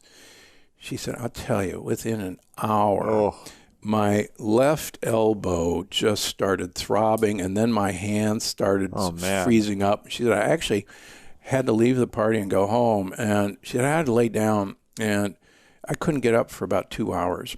And she said, and I was trying to be good. And she said, it's amazing that, this could do this. Wow. Yeah. This is crazy. Yeah. So you essentially we're doing heart surgeries, 10,000 of them, and said, I don't want to be offensive here. I'll make sure I'm saying the right thing, but you're now essentially a functional med doctor. Yeah, I don't in a sense, right? Correct. With all due respects to Mark Hyman, yes. Jeff Bland created functional medicine, and Jeff's a friend of mine. I don't know what functional medicine means. Right. What I do is restorative medicine. Great. All of us have the power to heal ourselves. Now, the guy who said this was Hippocrates. And Hippocrates, brilliant. He believed that any organism had the ability to have perfect health. And that every organism had the ability to achieve perfect health as long as the obstacles to perfect health were removed. And Hippocrates believed that the physician's job was to identify the obstacles to that organism having perfect health, the patient, and remove them from the patient. And the patient would do the rest. Yes. So what I try to do, I basically do detective work. And I think I'm pretty good at finding the obstacles. And many of those obstacles, believe it or not, are lectins. And the other obstacle is you got to get the gang members out of your gut by basically starving them to death and giving the good guys what they want to eat. Starving them of the lectins. Starving them of simple sugars Yes. And lectins and saturated fats. Like, You remove those things. yeah, they have nothing to eat and they leave. For instance, I'll give you an example of something interesting. We actually have bacteria in our gut that enjoy eating gluten, a lectin. Really? Yeah, they love it. But if you go gluten-free, they leave because they got nothing to eat. Yes. And then a lot of people who go gluten-free and don't notice a whole lot of difference, or they just get frustrated and then they have a couple pieces of bread or pizza, and then all of a sudden their gut goes, oh, well, it's because their bugs that could defend them against gluten are gone. And believe it or not, gluten is kind of a low-level lectin. There's far worse. The worst ones are in the hull of the grain. So, for instance, this whole grain goodness, this only started about 50 years ago. No such thing as whole grain goodness. No, we've gotten sicker and sicker and sicker because the outside of the hull has the lectins, and we've been throwing it away. I mean, really, the French, seriously, would they have a whole grain croissant or a whole grain baguette? Really? And the Italians, whole grain pasta. Well, now it's appearing on the menus because the tourists want to see it. Yeah. But the Italians would kill themselves. Right. Yeah, the first thing I opened up right here is the most popular nut is not a nut, the peanut. The peanut. Oh, Yeah, my gosh. sorry. It's a And a sign. cashew. A cashew is a nut, too. I can't eat cashews? No. The Amazonian Indians always threw the cashew bean away. What if I manipulate it in a certain way and make it into a sauce? And You could pressure cook it. I can pressure cook cashews. Then I can eat it. Yes. And What about stay away peanuts? from chia seeds. No chia seeds? No. These are all the things people are telling you to eat right now. Of course, and that's why everybody's getting sicker. Chia seeds, there's 2 human studies that show that chia seeds promote inflammation in human beings. What else do we need to be aware of? I used to be a big fan of chia seeds. What do you eat? You eat what you're supposed to eat. You're supposed to eat leaves. You're supposed to eat tubers, like jicama, like sweet potatoes, like rutabagas. You're supposed to eat tons of olive oil. Tons. I use 1 liter a week. Of olive oil. Will you drink it or you're cooking with it? No, I pour it on everything. Oh, really? Yeah, Wow. pour it on everything. The only purpose of food is to get olive oil into your mouth. This is what I told Dr. Oz a few weeks ago. Just think the only purpose of food is to get olive oil in your mouth. In Crete and Sardinia, they use 1 liter of olive oil per week. A Spanish study of 65-year-old people for 5 years, making them use 1 liter of olive oil per week against a low-fat Mediterranean diet. At the end of 5 years, the olive oil users had improved memory compared to the low-fat diet. The women had 65% less breast cancer than the low-fat Mediterranean diet. And they had less heart disease. Liter a week. Olive oil. Liter a week. That's the fountain of youth, huh? Yeah. It really is. Olive oil. Olive oil. It's the secret. It's the secret. Okay. There you go. That's the secret. So let's go back to functional medicine. Yeah. What does that actually mean So functional medicine is compared to regular medicine? Yeah. Well, I don't know if people listening really have a great understanding of like what's happening right now in science, but it's profound. That the shift that's happening in our understanding of the body it's like Columbus going, "Hey, the Earth isn't flat." Wow. And right now, the last few years. It's just like the last decade or two. Okay. With our understanding of the human genome, of systems biology, of the body as a biological network, as a system, it's like an ecosystem where everything's connected, working together. And so the way we organize medicine is according to these organs. You've got your cardiovascular system, your neurologic system, your GI system, and so you go to all these specialists. Right. And everybody treats their part of your body. If you have a migraine, we're actually learning that it might be related to gut flora, or if you have now we know that you might be getting cancer because of your gut bacteria. Well, no oncologist is asking you what's going on in your gut microbiome. Right. And so now we know, for example, like the microbiome is a great example of this disruption that's happening in healthcare.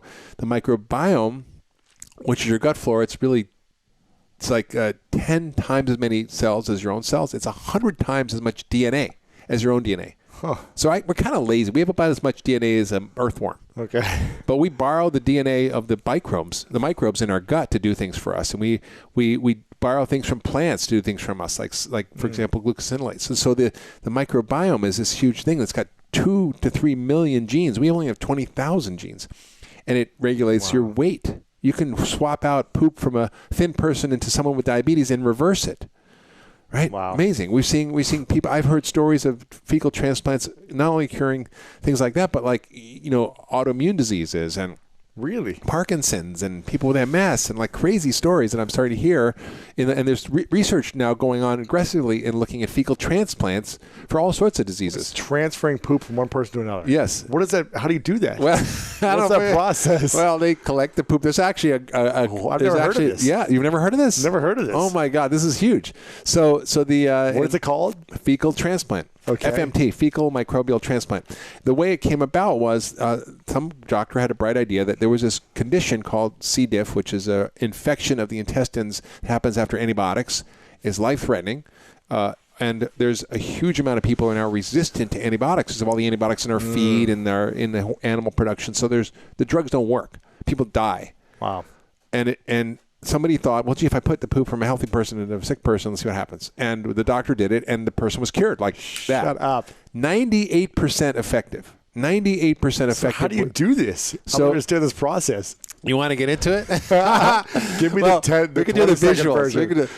Yes. So basically, they take a fecal transplant specimen, like a donor specimen from a healthy person, and they screen them for all sorts of diseases, and then they spin it up with some saline, and then they inject it in with a catheter or a colonoscope. And then they actually also it just heals inside, or what's it do when it's? Well, it goes in. It's like massive probiotics, right? Oh, interesting. Right? Yeah, and so it's like an infusion of probiotics. And also there are actually pills now. They actually are making special encapsulated poop pills, and it's not. I mean, this is published in the New England Journal of Medicine. I'm not talking about like stuff that's wacky. I'm talking about serious medicine that people are doing. But it's not just for that. Now they're looking at it for all sorts of things. So and people are cured right after one infusion. Yeah, it's amazing. So functional medicine is really understanding the body as a system and network, and understanding that the focus should not be on treating disease, but on creating health. So it's the science of creating health. It's the ultimate biohacking tool. And it's interpreting all the data and the stories from your body that it tells through testing we do. For example, you don't have to do testing, but you can look into the body and look at your immune function and allergies and your gut flora and toxins and nutritional status. It's like doing a soil sample. So I'm like a soil farmer, organic soil farmer, rather than an industrial agriculturist. I don't put all these chemicals on my plants to make them better, like herbicides and pesticides. I create a healthy soil, and then disease doesn't occur, right? Disease can't land in a healthy soil. Right. So that's exactly what functional medicine is. We help people get in balance. We take away the things that cause imbalance. We put in the things that help create balance. So, for example, I had a woman come. She had a whole list of problems. That's why I call myself a holistic doctor, because I take care of people with a whole list of problems. So she had like psoriatic arthritis, was on a drug that cost $30,000. Oh, my gosh. Called Stelara. And still was miserable. She also was overweight, had prediabetes, migraines, sinus problems, irritable bowel, reflux, depression, insomnia. She had like this whole list of things. Of course, she saw all these specialists: the sinus doctor, the migraine doctor, the autoimmune doctor, the skin doctor, the depression doctor, the gut doctor. Everybody's treating her with their best practices. Their best drug, probably. But I mean, she's being seen at a top medical center. Yeah. Right? They're not doing bad medicine. They're doing standard of care. In fact, they're doing excellent standard of care. Right. But the standard of care is not the way we're going to fix these problems. It's outdated, or it's not. It's not. It's totally outdated. So rather than thinking about how all these were separate, I thought, how are these all connected? Interesting. Right? How are these all connected? And so there were connections. It was all inflammatory. And I said, well, why don't we put you on an anti-inflammatory, low glycemic diet, the Pegan diet, basically. Right. Took away anti-allergens, and I cleaned out her gut, because her gut was causing huge symptoms of bloating, and she had yeast reactions. She had like vaginal yeast and anal yeast and itching and itchy ears and yeast everywhere. From the yeast on her mouth and thrush. And so I gave her an antifungal. I gave her stuff to clear out the bad bugs in her gut. I put in good bugs. I put in enzymes. I put in things to heal the gut lining. I gave her fish oil, vitamin D, just some basic stuff, probiotics. Yeah, but it's really eliminating the bad foods, eliminating the bad bugs in her gut, and putting in new bugs, and putting in nutrients to help her body heal. 2 months later, she comes back completely symptom-free. No way. No more arthritis. No more $30,000 drug. No more skin psoriasis. No migraines. No sinus problems. No irritable bowel. No reflux. No depression. No insomnia. And she lost 20 pounds. It was all from food. Totally. And what was food and her gut flora? Right. I focused on her gut flora. Why? Because 60% or 50% of the immune system is in the gut. Interesting. Yeah, why? Why is it in the gut? I'm like, why is it there? Because you're sticking pounds of food, of foreign material every day in your body. It's got to fight it off in your gut first, yeah, right? and you've got, you've got all the bugs in there and poop. Right. It's like a danger zone, right? It's like you're like, Right. and it's one cell away. Like you're one cell away from a sewer every minute. Really? Yeah, it's one cell between you and that mass of food and poop, right? So your immune system is like, if anything happens, like right there. Wow. So when people have autoimmune disease, it's often a gut issue. It's often a gut issue. People didn't know this before, did they? No. So now all this is really coming to light, and functional medicine is the operating system to interpret the data. It's a new set of lenses to think about how to solve it, and it's a system of treatment that helps people get back in balance. Gotcha. That's what's powerful. And then at Cleveland Clinic, the CEO of Cleveland Clinic, Toby Cosgrove, I call him the Wayne Gretzky of healthcare. He goes where the puck's going to be, not where it is. Smart. Right?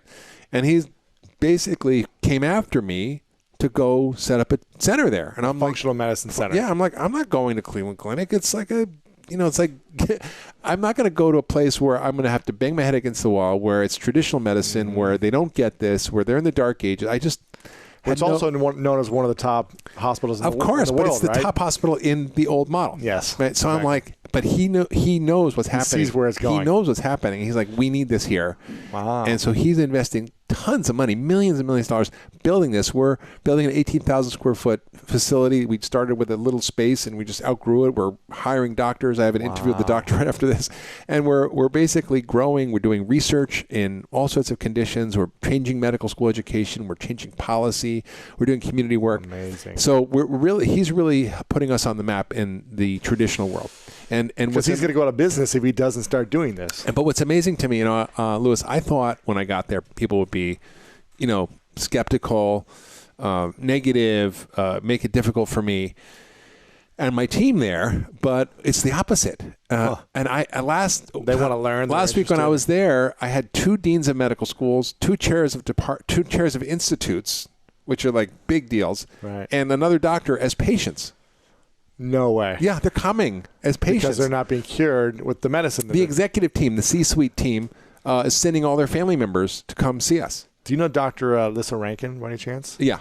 She's been on as well, and she talked about how she had all this medication she was treating herself, and then started saying, let me just change the way I eat and my relationships and my emotional health. Exactly. It's all. And she's like, I got off all the medicine. That's right. And then I stopped giving medicine to my patients. Right. I started asking them deeper questions. It's so powerful. So we're at this we're at this fulcrum. It's not just I'm like one lone doctor with a crazy idea. There's a whole movement going on here. Yeah.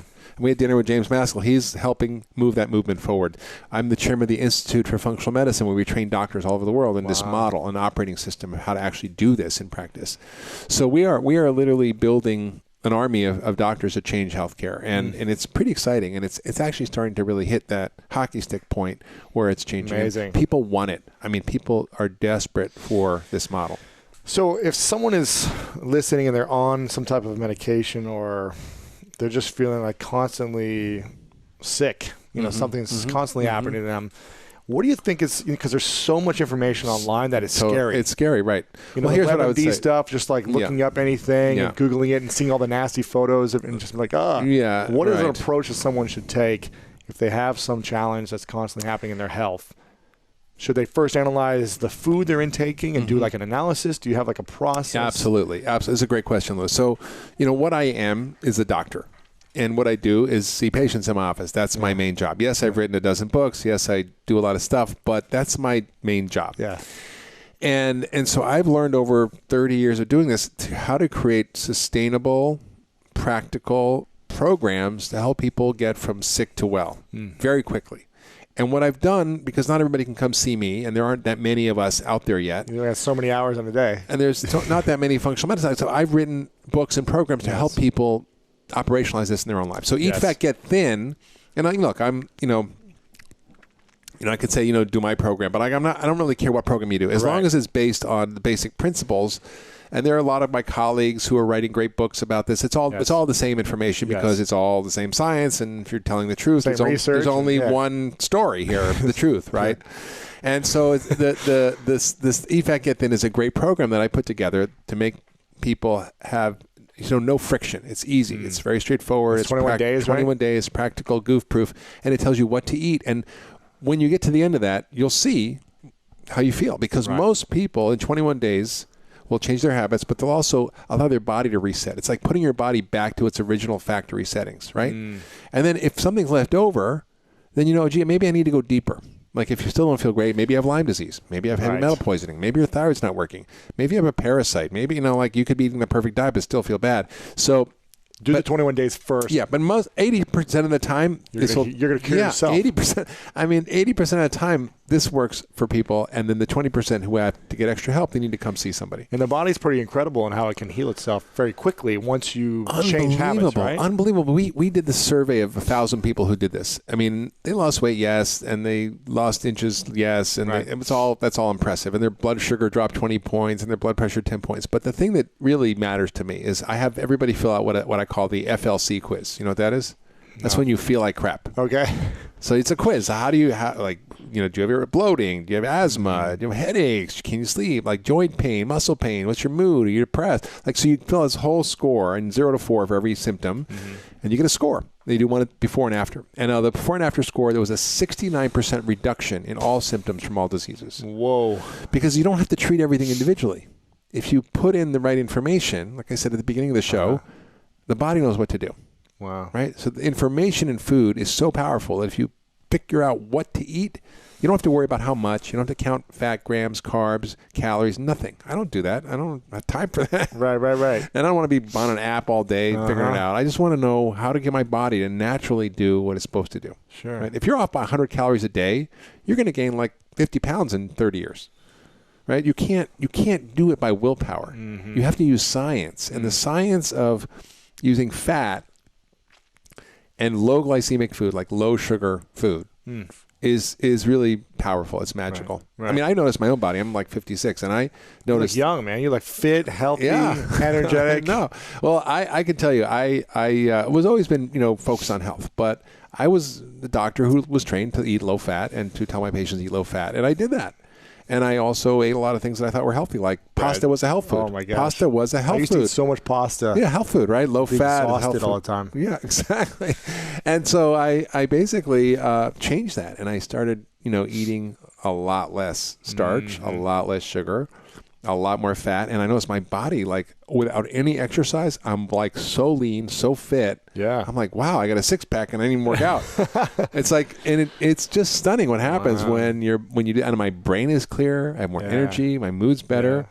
I mean, I saw you're drinking a bulletproof coffee. That it works. Yeah, it's amazing. I mean, I started testing some different things at the beginning of this year in January. And the first week I did no sugar. The second week, no sugar, no gluten. Yeah. Third week, no sugar, no gluten, no dairy. Fourth week, no sugar, no gluten, no dairy, no meat. That was last week. And I was just to see what happened with my body. Pulling a Band-Aid off slowly. Yeah, I should have just done it all. It's better to do it the other way. The way I do it with my patients, you do a detox. Basically, you get off everything at once. You feel bad for a couple of days, and then you see how you feel. I feel amazing, yeah. Because one of the rules of... I should have talked to you before this. I don't know what I was thinking. And then you can add things back one at a time and see what bothers you. Interesting. So, because the rule in functional medicine is if you're standing on attack, it takes a lot of aspirin to make it feel better, right? So if something's bothering you, you have to get rid of the cause. But if you're standing on two tacks, taking one out doesn't make you 50% better. Very interesting. So if you're allergic to dairy and gluten, but you just take out gluten, you're not going to feel better. Right. So I did it the whole wrong way. Oh, well. It was an experiment. But the thing what I was going to mention was I started doing bulletproof in the morning. Yeah. And fasting until 1:30. Yeah. And not eating after 9:30 or whatever it is at night. And I realized that I wasn't hungry in the mornings when I would do the coffee. And I would only have like half a cup only. Yeah. And I would be fine until 1:30, 2 o'clock. MCT oil puts you in ketosis, which is medium chain triglycerides. It's a super fuel. It comes from coconut, which is in the coffee. It's what I recommend as part of my Eat Fat, Get Thin program. Speeds up your metabolism. Even you're burning fat. Yeah, it actually makes your metabolism work faster and burn more calories. Wow. And it also affects your brain. So your brain is more alert, and focused, and clear.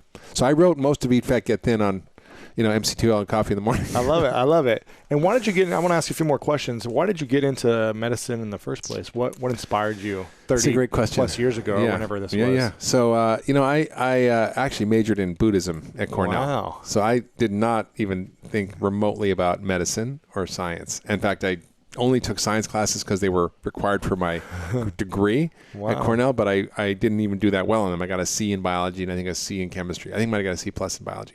But it was like the pre-med courses that everybody jumps off the bridge for. Sure. And I didn't take it that seriously. So then I got my degree in Buddhism. But when I studied Buddhism, I found that it was actually a healing system. It was a therapeutic system for the mind. And in fact, it was a way of looking at our perceptions, our beliefs, our attitudes, our thinking in such a way that freed us from suffering. Right. And it was powerful. And it also had a tradition of healing. All the doctors in the Buddhist tradition were monks. So I was like, oh, this is cool. And then I kind of got this idea in my head. I was a young idealistic kid, and I had this concept of a bodhisattva, which is this being who kind of betters himself. But rather than, going to be living in a cave and being by themselves and having a happy life, they come back in the service of others, to help others, also to reach enlightenment. Right. Okay. So I kind of always had that in my head. And I always felt better when I was of service. Sure. So when most people feel better when they're in service. Yeah. Right? It's interesting, Lewis, when we look at the science of this, altruism stimulates the same area in the brain as cocaine or sugar or heroin. Crazy. Right? So I get high from helping people. I think Stephen Kotler talks about that in his book, About Flow. It's so true. When people get into flow, and when they're in service, you become in flow, and that triggers the same type of chemicals, right? Absolutely. You get out of your head. Like I went to Haiti after the earthquake and was, up to my elbows in pus and amputations and blood and disaster. And just, it was like the worst scene you could imagine.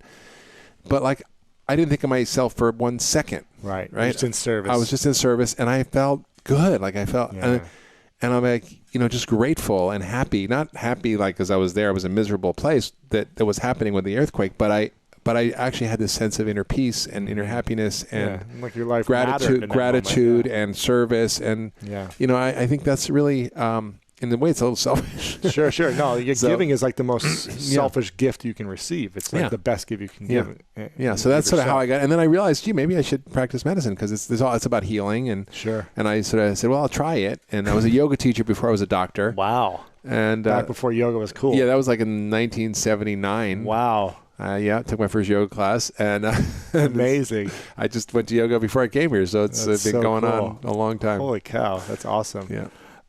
Cool. Well, a couple final questions, and I want to make sure everyone gets this book, Eat Fat, Get Thin, why the fat we eat is the key to sustained weight loss and vibrant health. Essentially, what everything we've said growing up is the opposite of what we were told. Sorry, guys, we kind of blew it. But Eat Fat, Get Thin, the 21-day process for discovering, and healing yourself, essentially. Yeah. I mean, it's not just for weight loss. It's actually for anybody who wants to reset their system. Interesting. And gain back control of their body. And so you actually naturally want the things that make you feel good, that you don't crave the bad things, that it's not difficult. I mean, you can't use willpower. It doesn't work. You have to use science, right? And it's so great. I like it.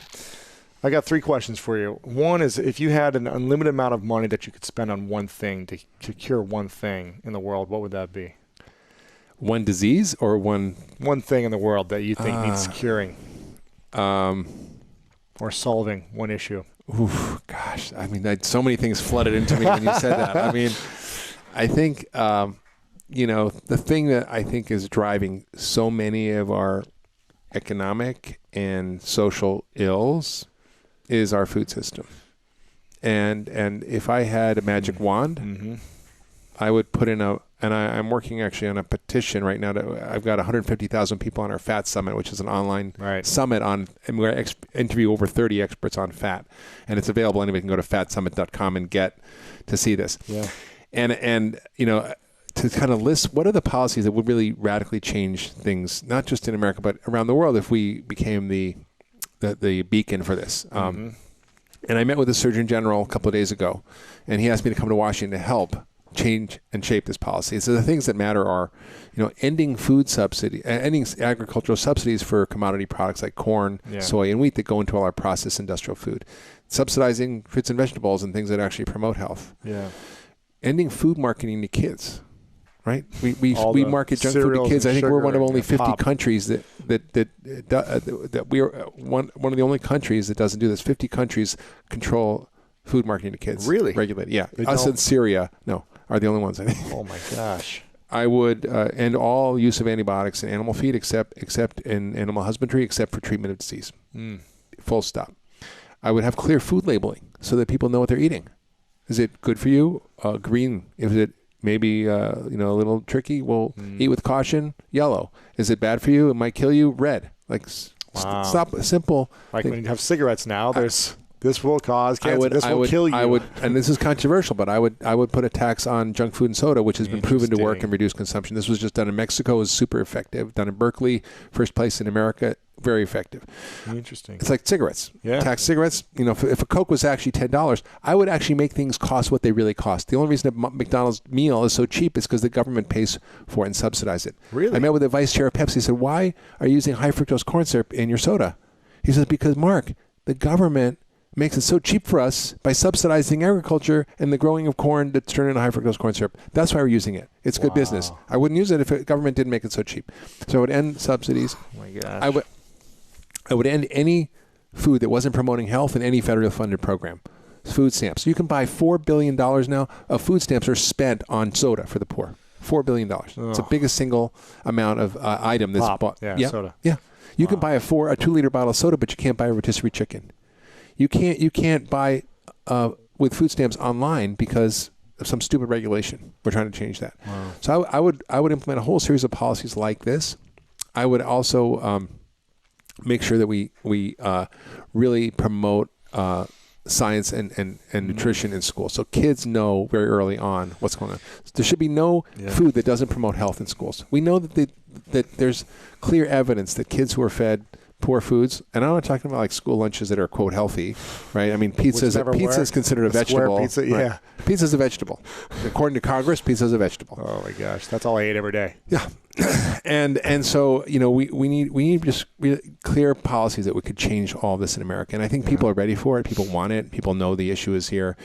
We need to end in the kinds of industrial agriculture we're doing that are actually promoting degradation of the environment. And we need to label GMOs because the centralization of seed production has caused huge problems. Glyphosate is now Roundup is used on soybeans. 98% of soybeans are Monsanto soybeans.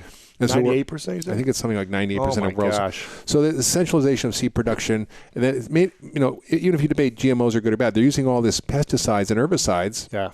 Because of these that are actually now getting into the water. Now we know that glyphosate now, according to the World Health Organization and an International Board of Scientists, is a cancer-causing agent. I'm excited because in my practice I'm going to start doing glyphosate testing for see people because people don't know what they're consuming.